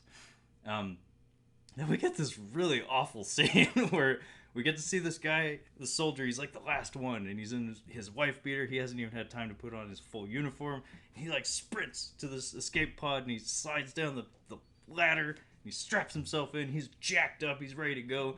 And then we get this lazy exterior shot of an alien just kind of curiously crawling into it. Yeah. It's just what's in here? Oh, a lot of people. I should eat them. Yeah, and then get some tasty blood splatter. Yeah, and then Dan Hedaya's fuck. All right. Fuck. And just tosses a grenade in there. And... He is a fucking bowling champ. Yeah. Damn, that was a good roll. He gets right in, and then he's given a salute as he blows them up. It's pretty good. I was laughing at it. The best part, and this is Dan Hedaya doing what he does best. So I don't know why this grenade has a remote trigger attached to it. But yeah, I was actually going to ask the same thing. Yeah, Dan Hedaya rolls a grenade into the pod, and that it is jettisoned, but he has a remote control to detonate it, and we get to see the pod explode. But when he presses the button, he holds it very far away from himself, and you can see him have one eye open. He's it's like he's holding the bomb, and he's just yeah. But yeah, he gives the salute, and then his death is curiously violent, but not explicitly, but basically an alien sneaks up behind him and tiny mouths him in the back of the head, and then we don't cut though. We retain the close-up of his face, and he's cross-eyed, bleeding out the nose, and then he reaches back and he pulls brain matter out of the back of his head, and he looks at it in his Dan Hedaya way, and then we cut. It's that's grotesque. Yeah, if you get hit so hard in the back of the head that you have brain brains hanging out, you're unconscious. You're not touching the back of your tough head. Guy. I mean, he did go toe to toe with Arnold. Commando. Oh. Have you seen that? Yeah. Yeah, he has an accent in that. It's not his finest moment. It doesn't even feel like an Arnold movie. That's the thing. Hey! You take that back. No, it feels more like a Steven Seagal movie. Yes, but Commando's funny because it's not Arnold's best movie, but it's the best silhouette of what your average person thinks of when they think of an Arnold movie. I think of what Steven Seagal movies were there was Commando, and then Arnold started doing more fun movies, and Steven Seagal was I'm gonna take this template. Arnold started doing smarter movies.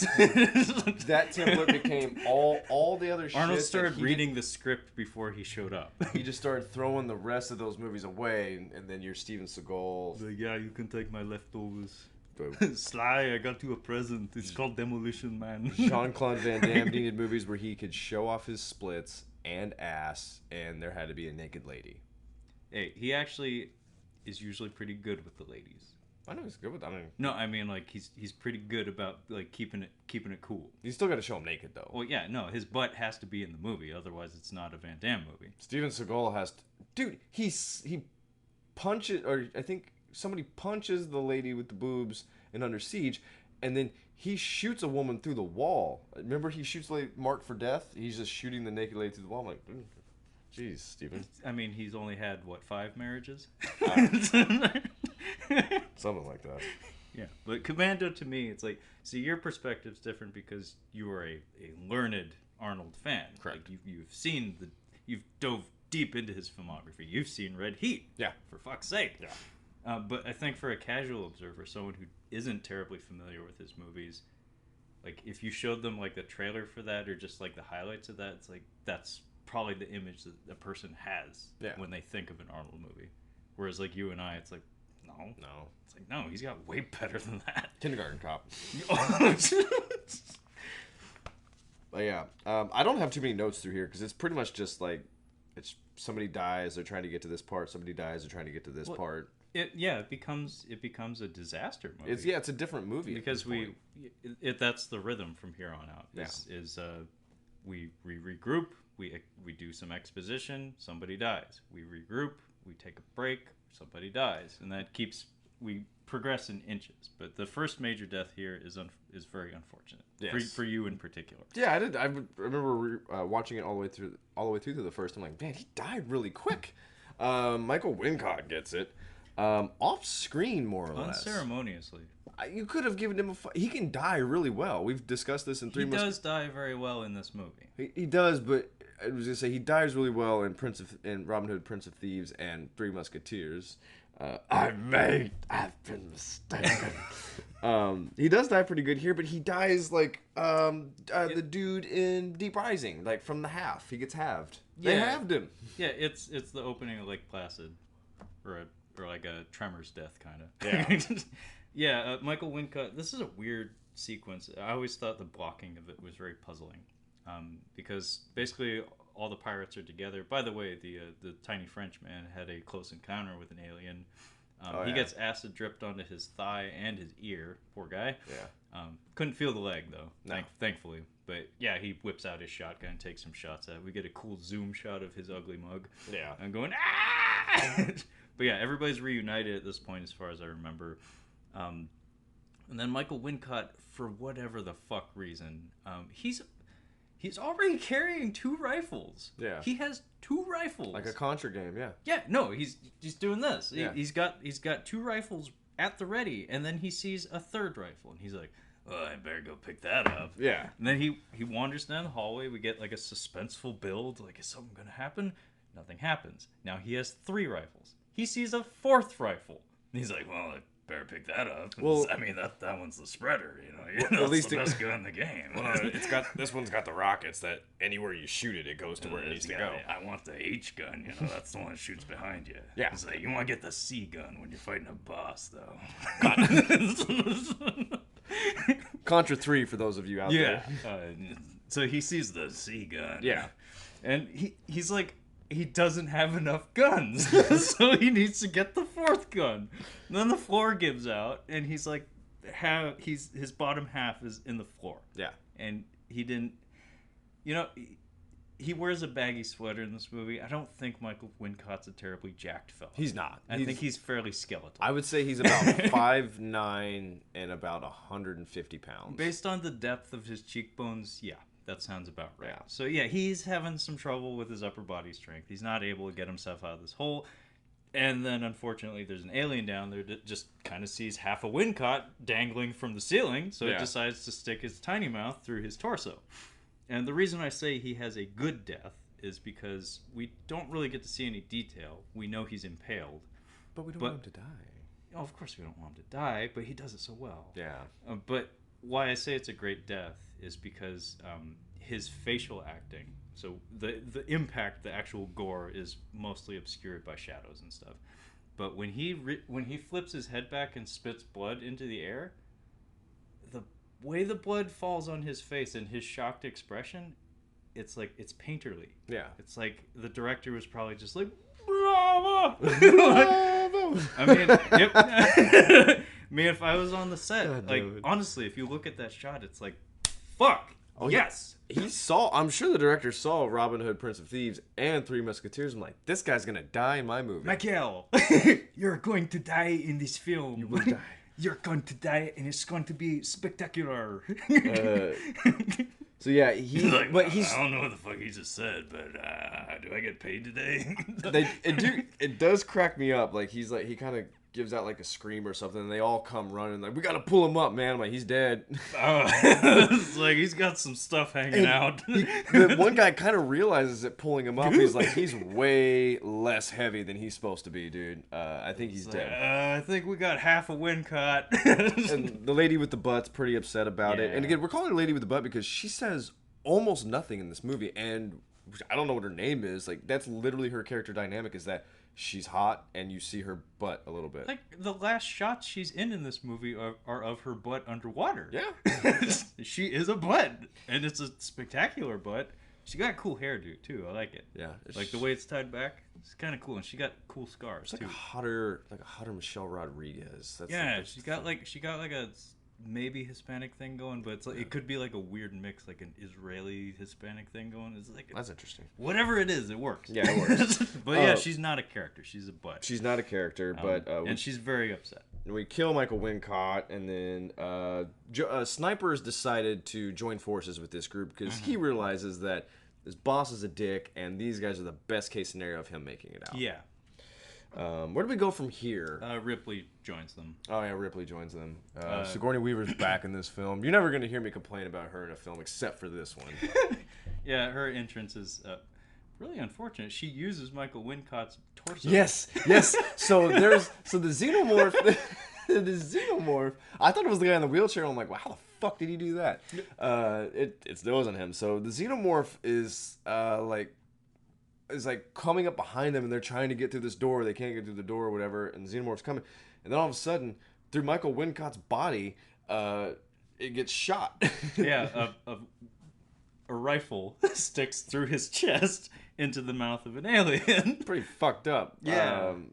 Well, not as fucked up as John C. McGinley in Platoon. You like hiding under somebody's dead body. It is. He does get his though. He's like, all right, you're going back out. And he's like, he's about to cry. I mean, he was very good in that movie. I like John C. McGinley just in general. Does. He's just a very talented actor. But yeah, so anyway, Ripley saves the day, and they have to move on now. I don't know what the plan is. I'm kind of not paying attention to the dialogue at this point because I know what's happening. It's mostly incidental. You're right. It's the details don't matter. Yeah. All we need to know is we need to stick together and get from point A to point B. Correct. Whatever happens in between is just meant to entertain. I gotta stay in the middle of the line. Someone in front, someone in back. Let's keep moving. Butt Girl was last. I'm just saying. She was at the end of the line. That's what happens when you're at the end of the line. You would think she'd be first. Oh! But yeah, so where do they go? Where do they go to now? So Ripley has joined the group. I can't recall what happens first. Either we go to the water chamber first, or we go to the clone chamber. And I can't recall which happens first, but which would you like to talk about first? Of the two chambers. Say them again, please. Clones or water? Clones. I keep thinking. I think it's the clones. Yeah, clones. Is this where she sees all the different? Yeah. I think this was one of the scenes that she wanted to keep in as well. Yeah. As far as I understand, this was one of the scenes, maybe the only scene in the script for the film that kind of kept Ripley or Sigourney Weaver involved. Like, she's an actress. She wants to try new things. This was an example of that. So the clone chamber that we've been mentioning throughout this whole thing is basically where we learn the significance of a tattoo that we were shown very explicitly a few times on her forearm. It's a number 8. Basically, she finds a chamber and unlocks the door. I think they have to use one of the doctor's like breath signatures or something to get in. That's a really gross way to have to get in, by the way. Yeah, no, I mean, you don't want to touch that thing. Like, God forbid you actually have to manually punch in the numbers. That shit's been breathed on by God knows how many people. So these are actually her previous 7 aborted genetic exactly incarnations. So she enters the chamber, and holy shit, this is a set. Whoever built this, or the people who built this did a great fucking job. Kyle's slipping me a look. So I'm kind of going through the trivia because I was looking for another point I wanted to make on the IMDb. I just found this one. I don't know if this is true, but a full-size newborn animatronic puppet was the newborn's the gross thing at the end. Was originally filmed with genitals that were a mix between male and female genitals. Oh yeah, I knew that. They had to be digitally removed on studio orders. I did not know that. I knew that.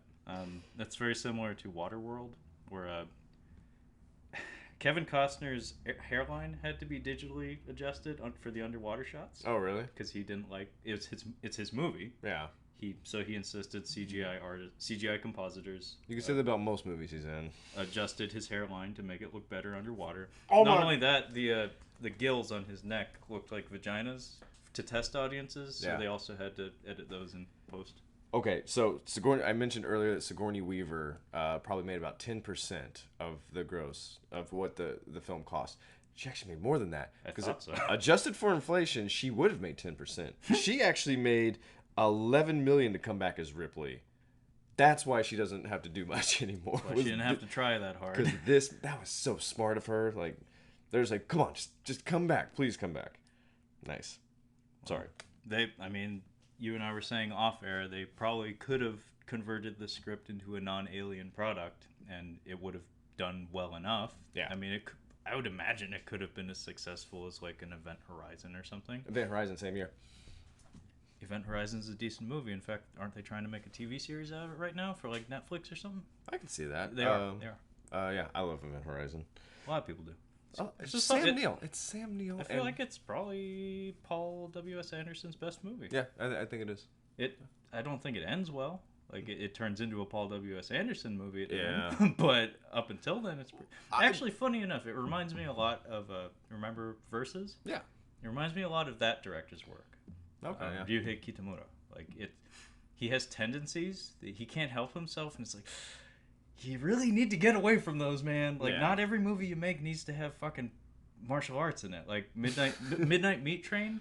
I haven't seen that. It's like I think it's based on a Clive Barker book. Oh. And it's baby Bradley Cooper, like before the success, and Vinnie Jones. Oh. And it's a horror movie. And then the finale of it is a fist fight in hell between Bradley Cooper and Vinnie Jones. Sold.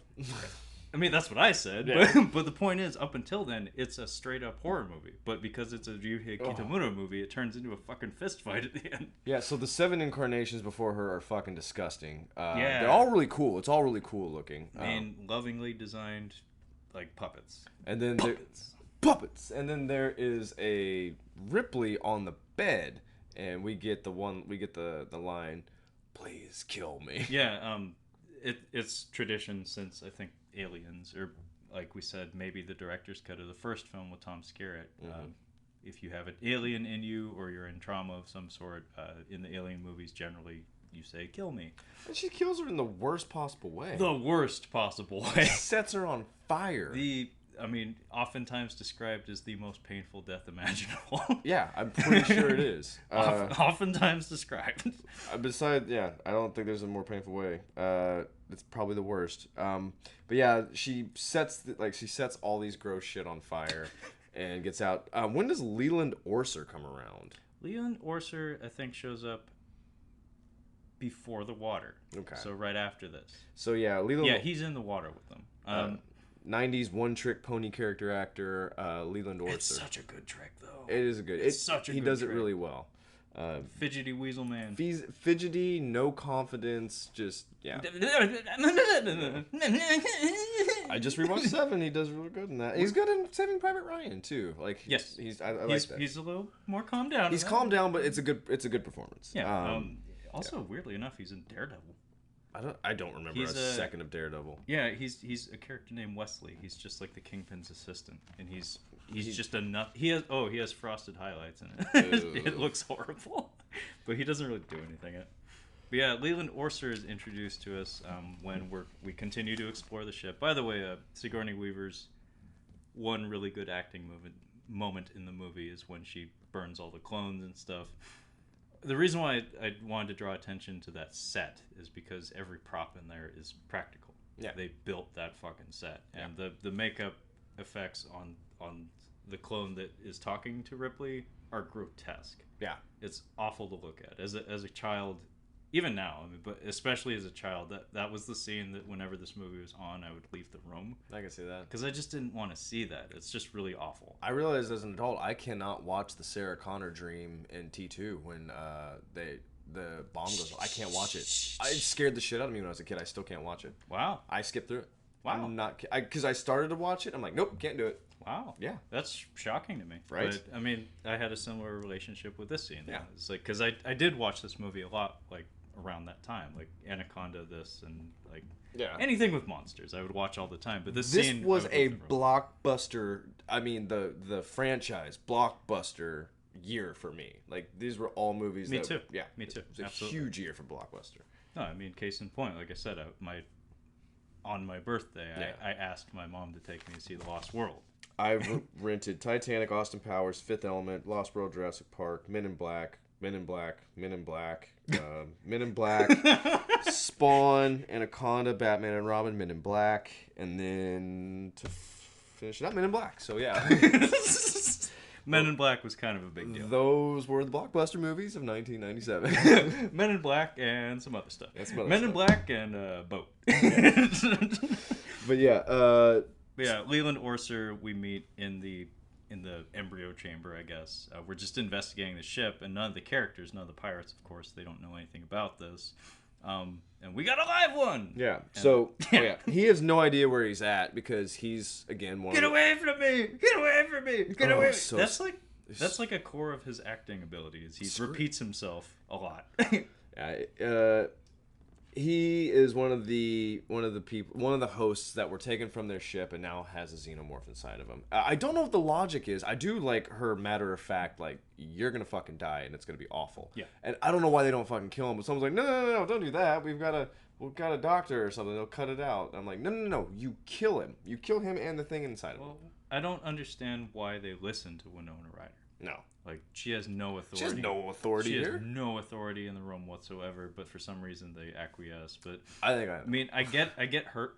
Yeah. Yeah, you know what I mean. Yeah. She is very...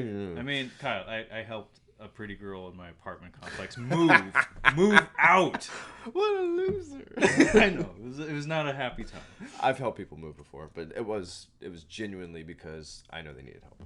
So. Well, that was actually my case too, because her mom was kind of old. Yeah, didn't want. Sometimes you gotta do the right thing. Yeah, you gotta do the right thing. But doesn't mean you can't ask to, get a coffee or something. It's like, so get a coffee. Oh, sorry, I have a boyfriend. Why the fuck isn't he here helping? I mean, honestly, seriously, what the fuck? Yeah. But yeah, I've lost my train of thought. Leland Orser, why does he stay? Oh, well, Winona Ryder, we learn later on why she's a strong advocate. Don't spoil it. Let's not spoil it. It's so important. Like, this movie's so character driven. Right. We learn later on why she wants to keep him alive, but Sigourney Weaver has her weird speech to him, she explains to him that he has an alien inside him, and we get another trailer moment where he screams, "What's inside me?" Yeah. Except in the movie, it's "What's in fucking side me." Yeah. It's 90s. Yeah. You can't put those words on TV. But yeah, I don't really know what the logic is. But at the end of the day, he's with them, and the plan is to get him on the Betty so they can put him in a cryotube, and then they can have the evil doctor cut it out of him. Yeah. He's not gonna help you. What do you think the evil doctor's gonna do once he cuts it out? He's gonna put it in a glass jar. He's gonna put it in his pocket and jump out into space with a parachute and saying, "So long, suckers!" Yeah.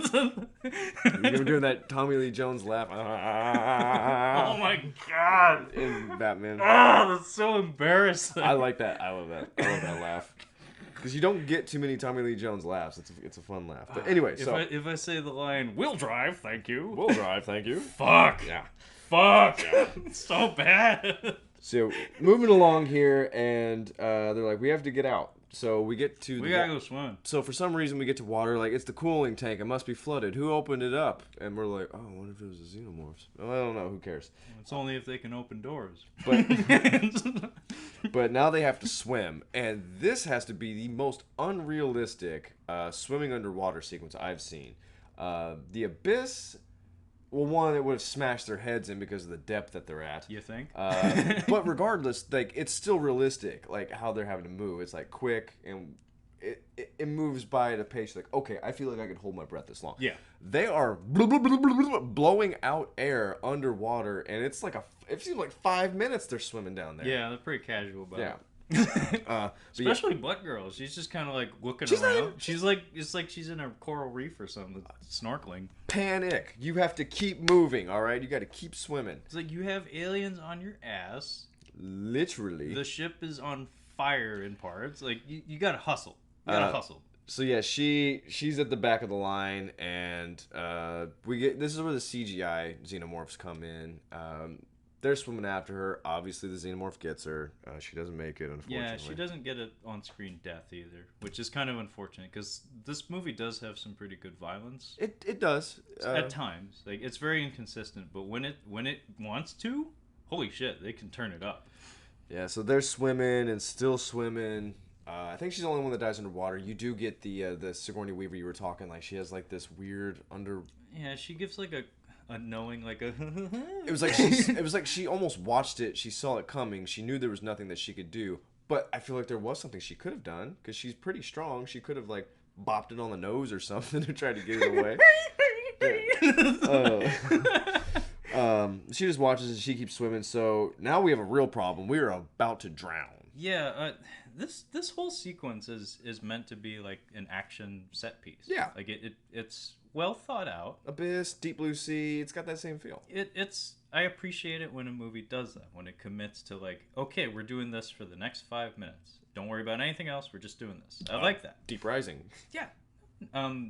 In this case, so we transition directly from the water sequence. By the way, Christy is now carrying the wheelchair-bound gentleman on his back. Insane. And he does remark just like old times, so apparently this is something they do. So they have Master Blastored before, or Blaster Mastered before. I was actually trying to like, can I do this to somebody? I'm like, I'm like the lightest one of my friends. I'm like, I don't have the leg strength to carry any of those. Dude, did you see how the little guy's legs were like, oof. Yeah. Ooh, he limber. Yeah. He's real limber. That looked uncomfortable, but yeah, they're strapped together. So keep that in mind. But yeah, as we get to the end of this water passage, the part where they're expecting to come out is covered up with fucking a sack of some kind. Yeah, like some sort of embryonic sack of aliengism. And it's surrounded by eggs. Yeah, so so I'm like, oh shit, if they get in there, those things are going to open right up. And that's exactly what happens. Yeah. It's a good set piece. Yeah, it is really like good. Especially any kid who's gone swimming and gotten trapped under a raft or something. Yeah. Or a tarp. Panic. You panic. Yeah. Like, I've done that. It's terrifying. Yeah, it's not fun. And that's exactly where our heroes are at. They can't punch through, and they were expecting this to be the end of this leg of the journey. And it's like, oh, I can't breathe. Nobody drowns here. Oh, apparently Ron Perlman almost drowned doing one of these scenes. He hit his head so hard that he went unconscious.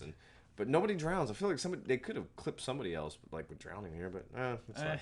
I think it would have done a disservice to the aliens. Although that would actually be really funny if you had a beat where like the aliens are chasing them and then like one of them does a Private Ryan and gets like weighed down by their equipment and is like drowning and the aliens like running after them and then it just like pauses and it's like, well, never mind. Like I don't care if you're dead already. Like, we could almost do movie deaths just from that movie because I'm like, I forgot about that one. That's a really good death. The guy who gets his helmet hit with a bullet, takes it off, clip. Well, yeah, the one I was talking about was one of the guys who doesn't even get shot. Yeah, he's the one that jumps over the boat. His rifle's just weighing him down and he can't get up. I remember that he drowns and it's awful. That sucks. Drowning is terrifying. I'm so pissed. Yeah, but that would have actually been like a cute moment where you could have done some like. They don't do a whole lot of like storytelling with the aliens, like in terms of behavior. They're just kind of like a means to an end as far as action set pieces go. And they're just an obstacle. I like what we did in the previous movies where we get to see some hints as to like patterns in their behavior. Mm-hmm. So what I was just theorizing is like, what if they're driven to kill and to breed? Like it's not so much about food, it's just like kill or breed. So like what I was saying is like, what if like one of them rolled up on somebody who just drowned and it's like an attack mode and then it's like, oh, it's already dead. Oh, he's dead. Never mind. It's like I'm gonna go after the other ones. Like it would be kind of cool to see something like that, but like you said, nobody drowns, but we do get out of the water.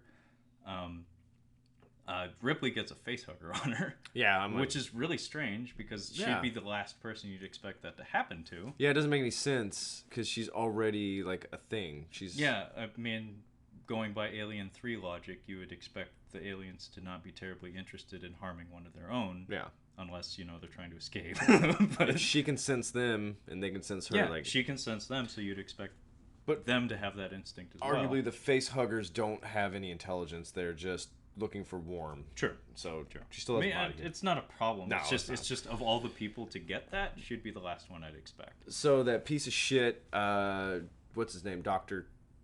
Wren. Dr. Wren. Yeah, Christie blows up a whole bunch of eggs with his bank shot, by the way. He blows up the eggs. Dr. Wren gets up there with Winona Ryder. He takes her gun, he shoots her in the stomach, and she falls down, and they're all really pissed. Super dramatic music beat. Yeah. By the way, I read a bit of the trivia too, and apparently this piece of music that plays over this set piece took quite a while to compose because the director was like, do it better. Do it better. Do it better. It still didn't work for me. It's like, you don't understand. Winona got shot. She's very She needs dead. all the orchestra, every instrument. I don't think she's very good in this movie either. To be No? honest with you. This isn't her wheelhouse. No. We didn't mention it. Yeah. I think she's better at being slightly unlikable. Yeah. I liked her in Heathers. Edward Scissorhands quite a bit. She's good in Edward And Scissorhands. she's kind of not great in that. As far as goodliness. I think the best movie I've seen her in is Heathers, in my opinion. See that, but isn't she that kind of character too, where she's maybe a little bit obnoxious? She's fucked in the head in that movie. I think she's better at that. Yeah. As opposed to playing a pixie sweet girl, She's pretty good in Stranger Things too. I heard that actually. She's pretty good in there. She's always been a selling point for me. Anyone in our relative age range, I'd imagine. She's no Christina Ricci, but So yeah, the dude gets one of the aliens spits. Controversial. Yeah. Controversial. Yeah, I agree because aliens their saliva is not acidic; it is their blood. It's the only instance in maybe the entire series canon that I can recall that ever happened. It happens twice in this movie, actually. It's like, what? Yeah. So and there were other ways you could have done that, like bite his leg off or anything. That what Kyle's talking about is Christie he's on the ladder, and he's got the midget guy on his back, and the alien's climbing up after him, and it spits acid on his face, and we get some dramatic shots of his face all burned. It's actually not that bad. No, it's not that bad. But he quits on life. Yeah, he just stops. The face burning is so bad. Well, for him, he's very handsome, so I can see how it could be very... He's like, I'm done. I'm Fuck done. it. I mean, Seal still had a career after he was burned by an acid attack. Literally. That's literally what happened to Seal. That's why his face looks like that. So this guy, his face is burned. He's just not having it anymore. He's got to give up on life, so he's falling. And the little guy grabs a hold of him. Like, this guy has absolutely no upper body strength because he has an electric wheelchair. He's not even, like, rolling it with his hands. Like, he has no upper body strength. He's holding on. He's holding him, and the xenomorph is pulling on the leg. Sorry, I spit on your face. No, he's holding a jacked dude and an alien. Well, a headless alien, but still an alien, because Ron Perlman shoots it. Yeah. He cuts himself loose. And then this bothered me especially as a kid, because I was like, what happened? He didn't die. Like, he seemed okay. Like, he's burnt. I think it's implied he either drowned or he got into a tussle with the xenomorph. I think it's implied he drowned. Yeah. But it's like, what are we doing, guys? He fell into a water hole. Like, that's exactly what water hole. That's what you want to fall into if you're going to fall from a great height. So the doctor gets in through the door and locks them in, and he's on his way doing stuff, and then they're like, all hope is lost, and then Winona Ryder shows up at the door, and they all have to look like, how the fuck did you get over there? Not even that you got shot. I was like, how the fuck did she get there? They're like, you got shot in the stomach. Like, you should be dead. And I'm like, it doesn't make sense that she swam back all the way through, went back around. It doesn't make sense in the time with. But she pulls aside her little shirt there, and wouldn't you know it, boom, boom, boom. She's an android. Yeah, she is a synthetic person, much like Bishop. She has that milky white blood. Milky. And we get a pretty lengthy exposition scene in a back room where, again, we've regrouped because we just lost a couple people. So, we got to take we got to regroup. Yeah, we got to regroup. Then somebody can die. Yeah. Can't have too much happen too quickly. Literally, that's how everybody dies in Saving Private Ryan. We get to the one town, somebody dies. The next town, somebody dies. Next town, somebody dies. Yeah. It just keeps happening. It's a very familiar rhythm, It's cozy. Yeah. But yeah, basically, Sniper exposits here that he'd heard about androids like her, that apparently in this far-flung future we have androids building other androids. Yeah, they're really excited about it. Well, yeah, he's giddy. Even Ron Perlman's like, what? No! I did not see that coming. Damn. It's an interesting sequence because, well, not good, but interesting because I think there was a lot that didn't make it into the movie. There is. Probably.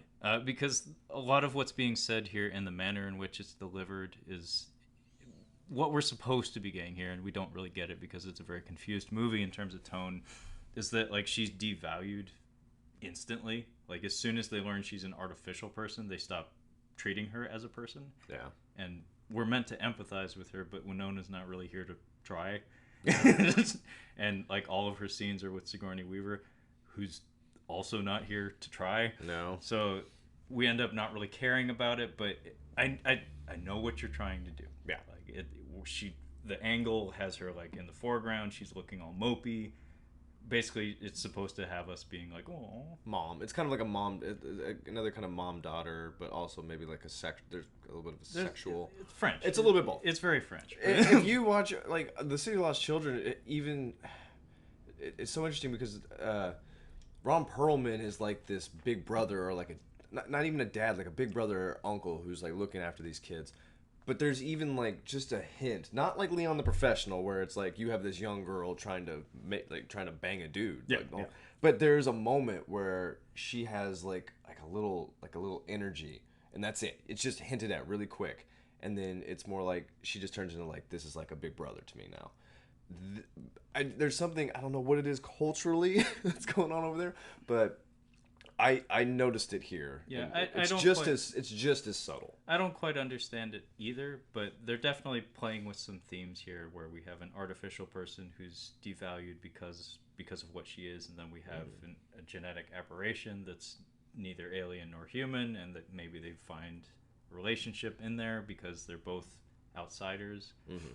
But it's all so hazy that it doesn't really add up to much. In fact, we get a church scene here with the two of them together. That's the way it's lit and the tone in which it's spoken makes you think that there's a lot more going on than there is. Didn't really get much out of it. Well, Leon the Professional I took as a male French director, kind of exploring the frustrations of young adolescent girls' sexual maturity with regards to an older man. Well, and the older man's having to struggle with trying to make it clear. Also, didn't she have like a shit relationship with her family? Yeah, she didn't. She was from a broken home. Exactly. Yeah. So it's a lost little girl that's just like grasping for whatever, and it's like, well, he's what I got. I need to watch more. I need to. There's a movie coming out. I wrote on my list. And I forgot it now, but it's supposed to be very. Anyway, sorry. But yeah, basically they take advantage of Call being a synthetic person. She plugs in really weird. I thought that was. She's got a little birthmark that. Yeah, she pulls on, and some albino spaghetti comes out her arm. There's a little hole in there, and she sticks a cord in there, and she communicates with the ship's computer father, and basically sets the ship on a collision course with Earth. Yeah. Because that's the way they're going to address the alien situation, is by crashing the ship. I said, thinking back, that I'm like, I can't stand Ron Perlman in this movie. He's my favorite part of the movie. He was cracking me up. He's like, Earth? We gotta go back to Earth? God, that sucks. I don't want to go back. Well, I think that's kind of cool that like we're this is actually the first time we've ever taken the franchise to Earth. Yeah. So we've built the world like outside of what's happening in the containment. Like there's a world out there. There is a world. We don't get to explore it really, but we pay lip service. Yeah, we know it's out there. And apparently Earth is now a shithole. Yeah. So I would imagine most people don't live there anymore. If you've known anything about sci-fi and what's the word I'm looking for? 1984, dystopian, any kind of dystopian future, Earth is terrible. So Not where you want to be. not where you want to be. On the You want moon. to be on Mars. I was gonna say the And moon. be back in time for cornflakes. So yeah, Leland Orser kind of has like a, I'm not feeling good, but then he's fine. Yeah, pretty sure that's not how the aliens work, but No, I mean I do appreciate we go back to the gestation period.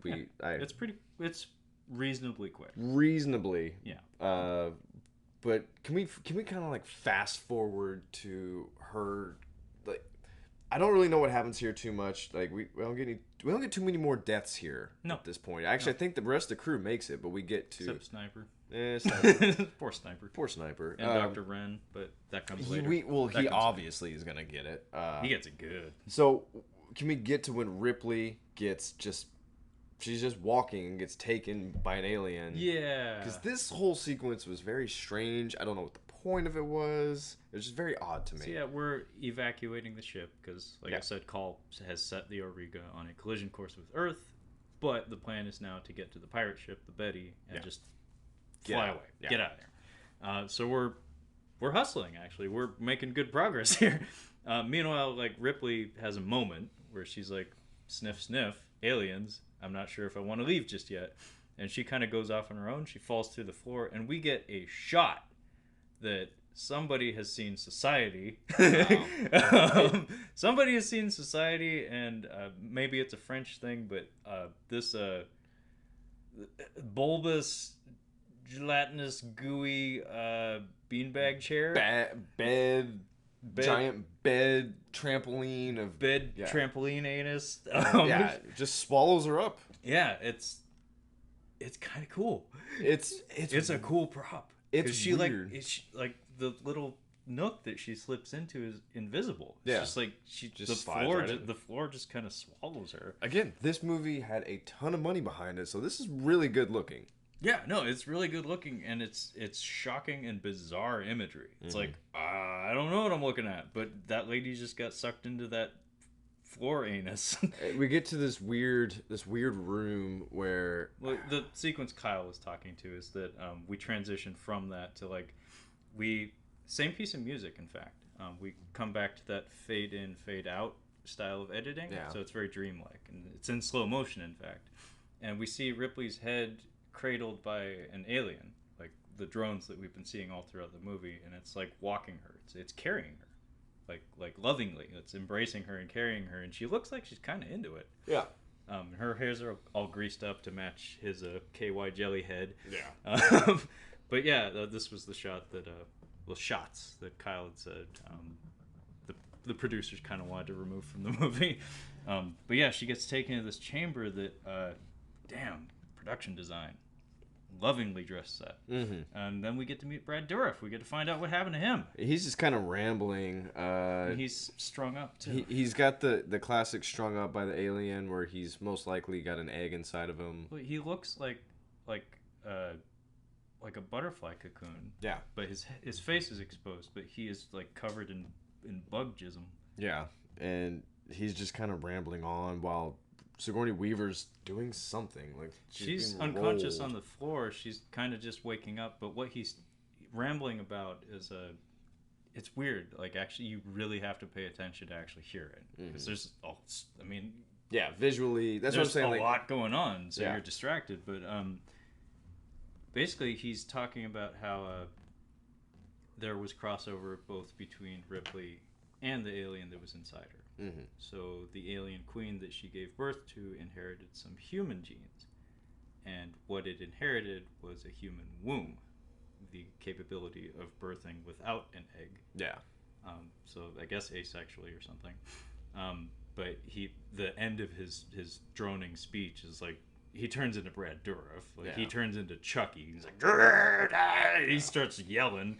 Basically, he's saying, like, the alien queen is now perfect because it's there's a lot of talk in the alien movies about perfect organisms. They are horribly imperfect. It gets it more so when Ridley Scott comes back to the franchise and starts messing with it, because that's David's droning on and on about his perfect. Or it's not perfect. No, it doesn't have eyes. It's like, one, it can't see. It can't see. Well, I hadn't considered that.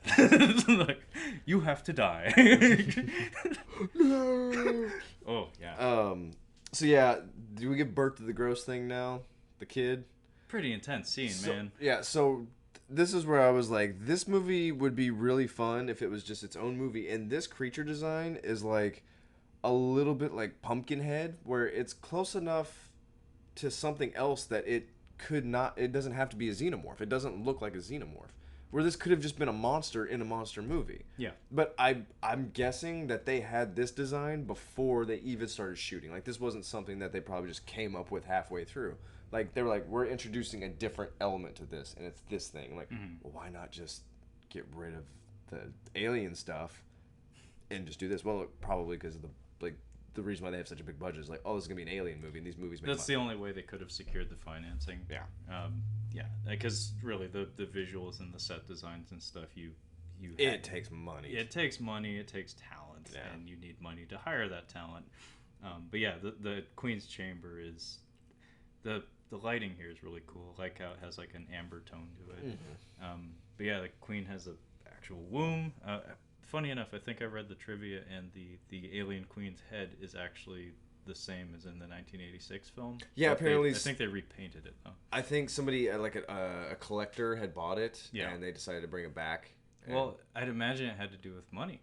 Where Yeah. it's like building another one of those would probably be very costly. Very. Not to mention Stan Winston designed that, whereas Amalgamated Dynamics did Resurrection. Tom Woodruff worked for Stan Winston, but he branched off later on, so I'd imagine they'd have to like build it from fucking scratch. The kid is really good. Really fucking good. It's the animatronics in the face are excellent. This is the thing that I remember most about watching this movie and the clips that I'd seen was that this thing is awesome in that it looks like something real. It's disgusting, but at the same time, it's adorable. Like, it is able to be terrifying, but when it turns and it's like making the noises, like, it's kind of cute. It's a baby. Yeah. And it feels like a not a human baby, but it feels like a real pet. Like it feels like something that you could actually love. Like because of the eyes. The eyes is what's they obviously gave it eyes for a reason, yeah. So it could emote. And I mean the obvious shot that I'm sure you're picturing right now is when it's going after Winona Ryder later on. Yeah.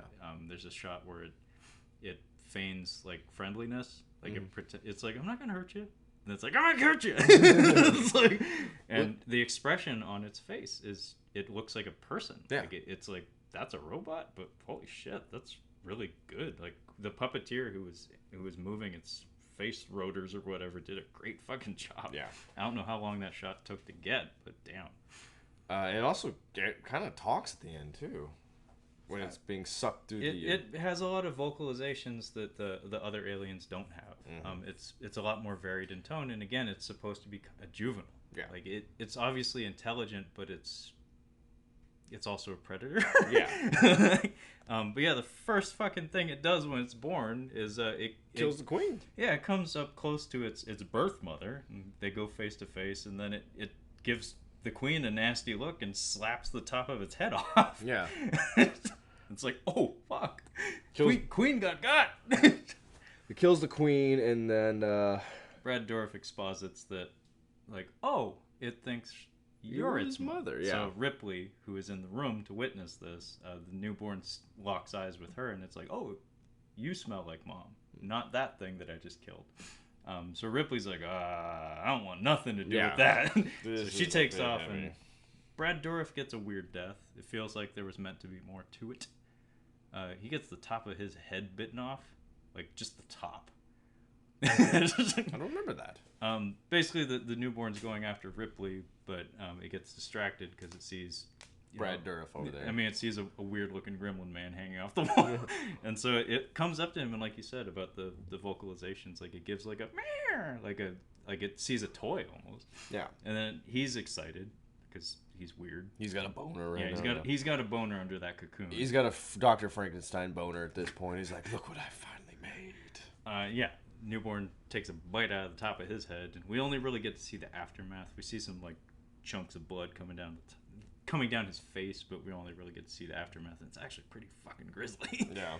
But yeah, Ripley takes off, and apparently they didn't have the budget to show the newborn chasing her, It was intended to be It'd shown. be pretty fucking scary, but yeah. Yeah, but instead we go with the aliens ending, where we think we've escaped, and then it shows up. It happens in every single one, I think.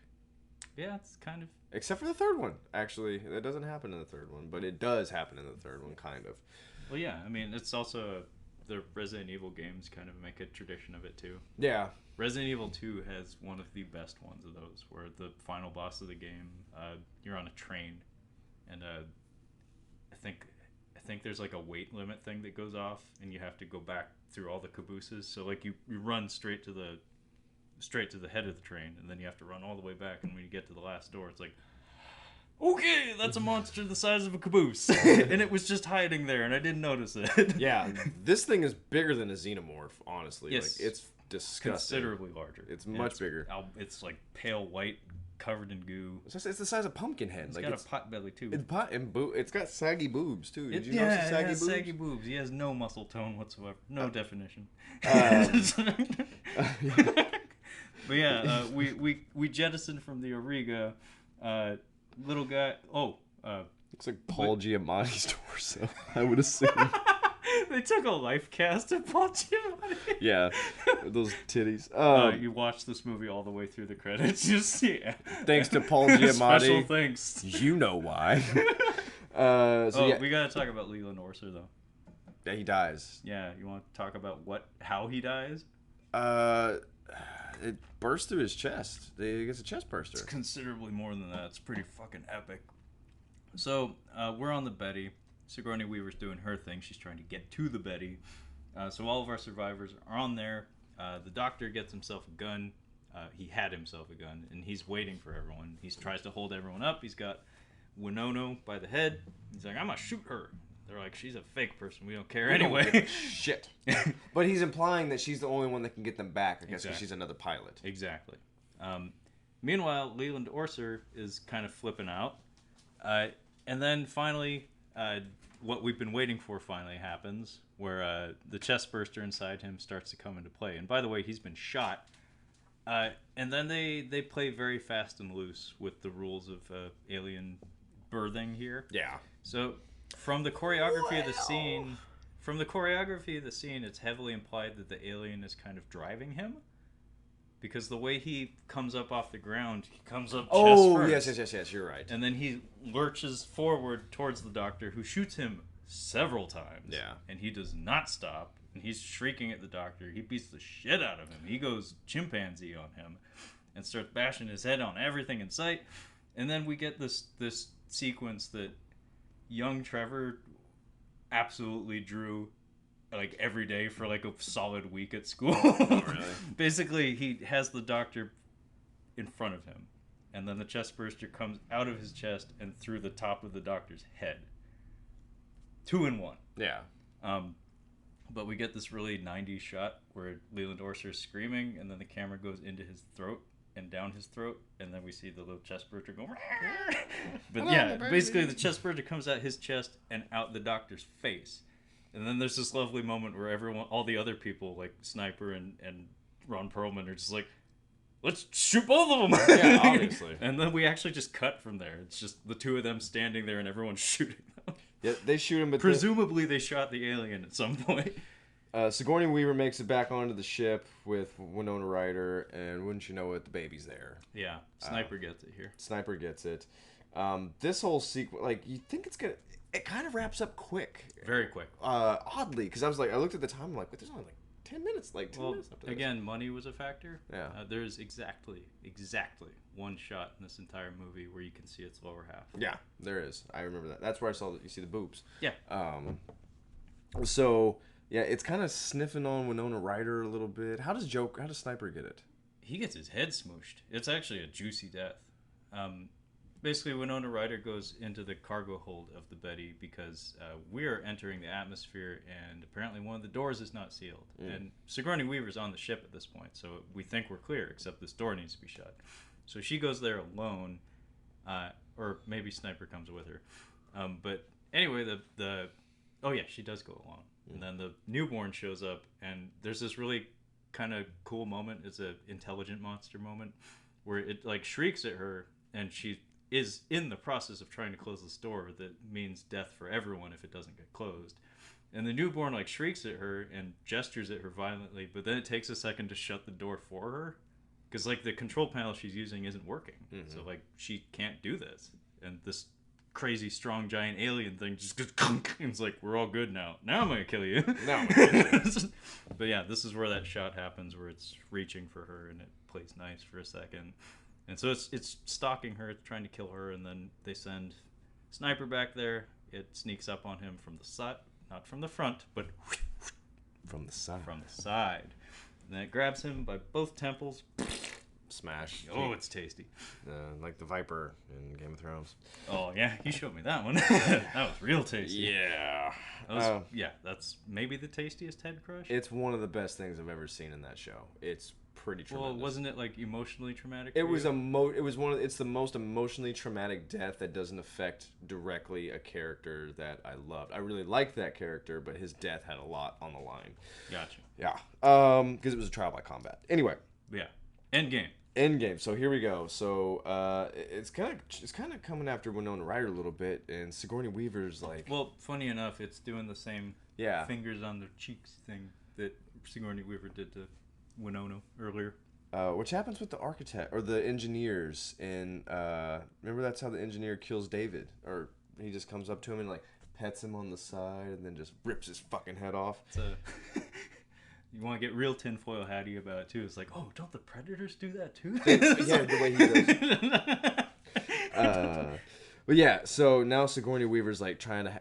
She's thinking of a master plan. So she comes up and she's just kind of distracting it, and it's like cooing like a baby, like, ooh, hi mom, like how's it going? And she's just like petting it, and she has a plan. She's like, she knows that they have acid for spit, which is no. What? She uses her palm. She cuts herself on his teeth. Oh, that's what it was. Okay. They're not that dumb. They're dumb, but they're not that dumb. So she cuts her hand on the teeth, and she uses her blood to. She migs the window. Look at the blood. Not the first example that would come to mind, but sure. Well, because she's literally like, look at the blood. Surprise! Surprise! Because that's what he says to Jodie Foster. I know.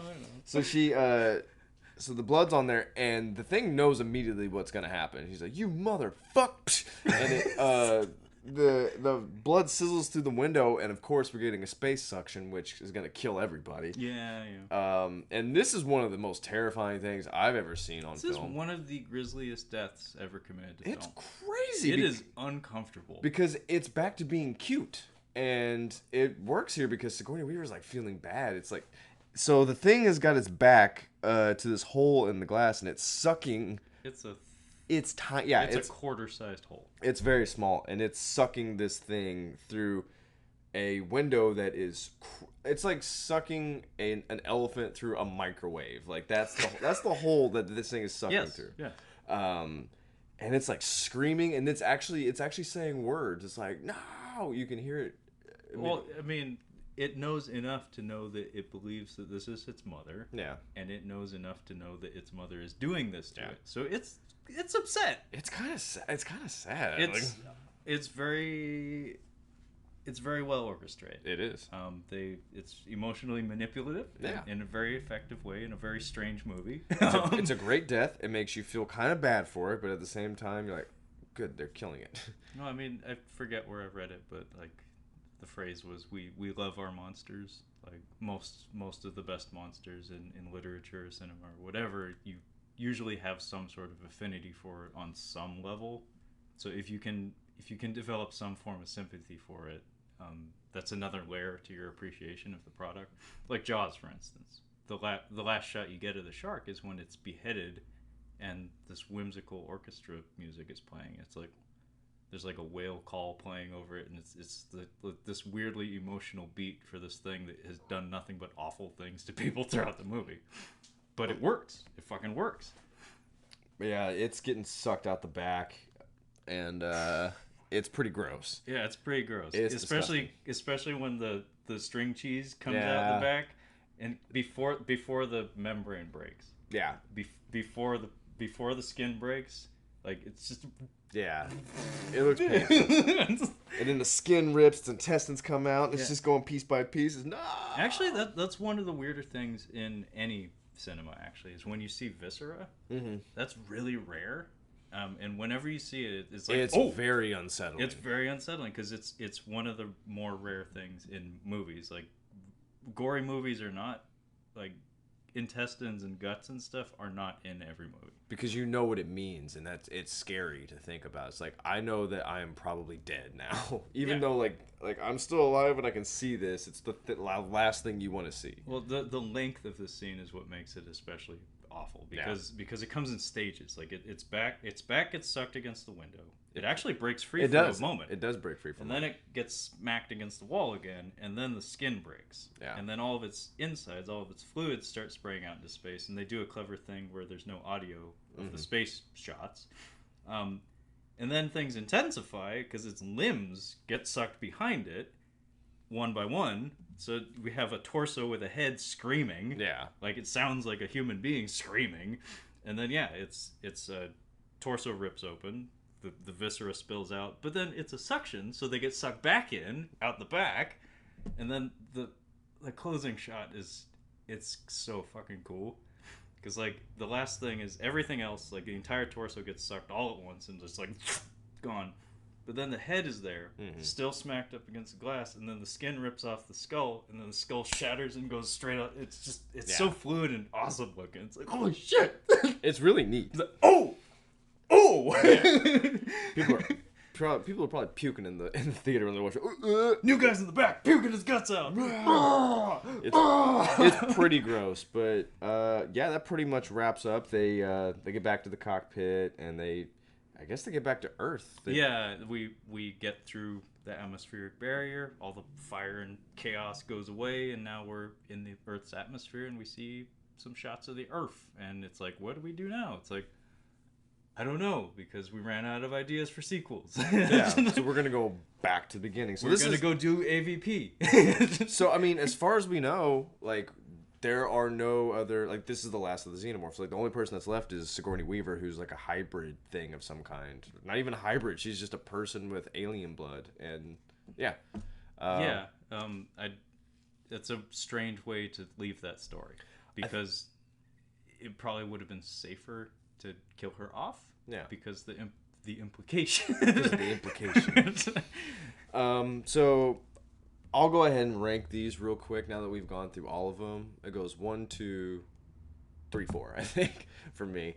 I did say I was thinking 4-3 a little bit just because of like the tone of this one's a bit. It's different. I think the set design is incredible. Absolutely.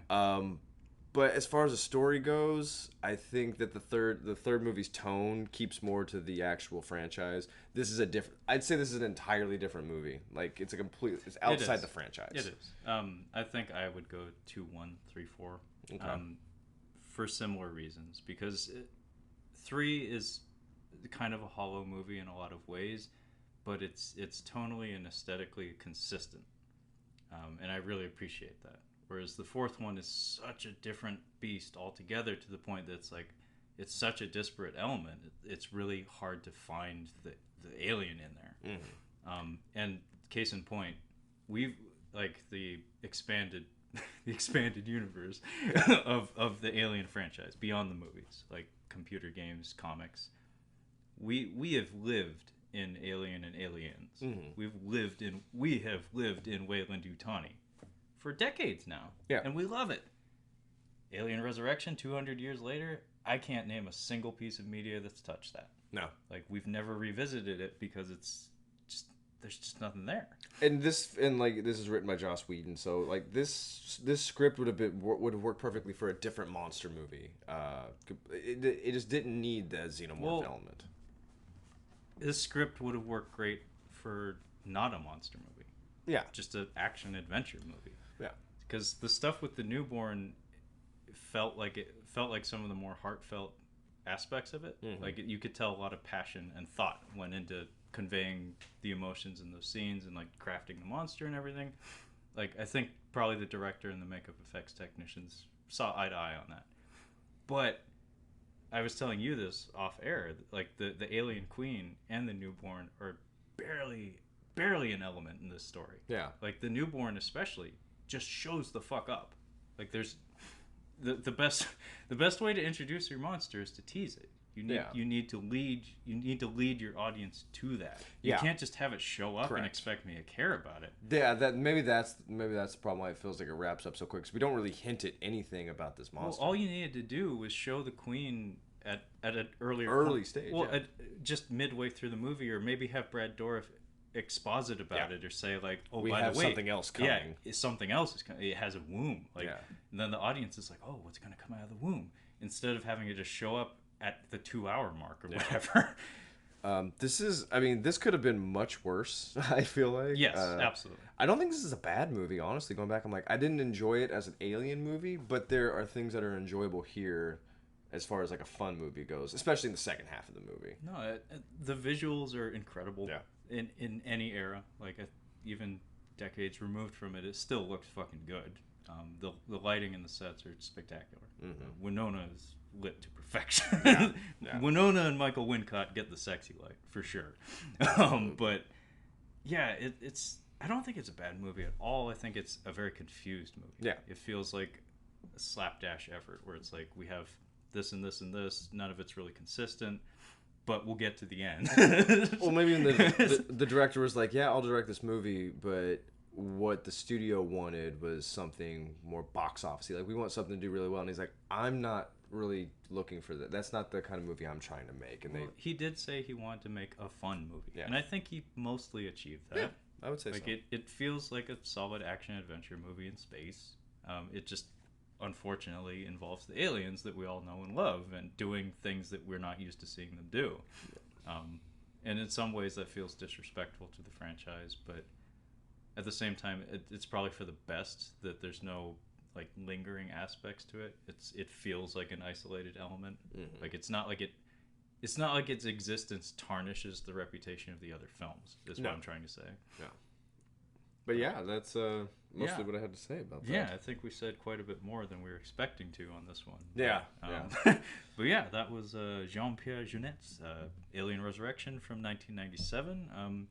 So I guess the question is, are we going to be doing Prometheus? I don't know. If we do, it'll probably drop like the following Thursday after this, if I had to guess. Something like that. Something like that. It won't be it'll be a full episode, but it won't be it's not going to be as important as, covering these four films. It's an important movie to you, so I wouldn't disrespect it.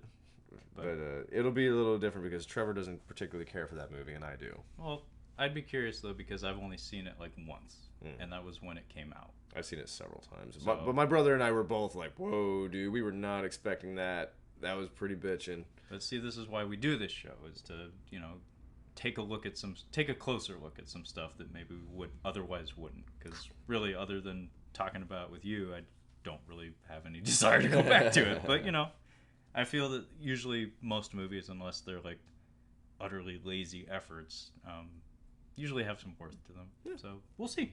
Yeah. Anyway, thanks for joining us. Tune in next time. Yeah.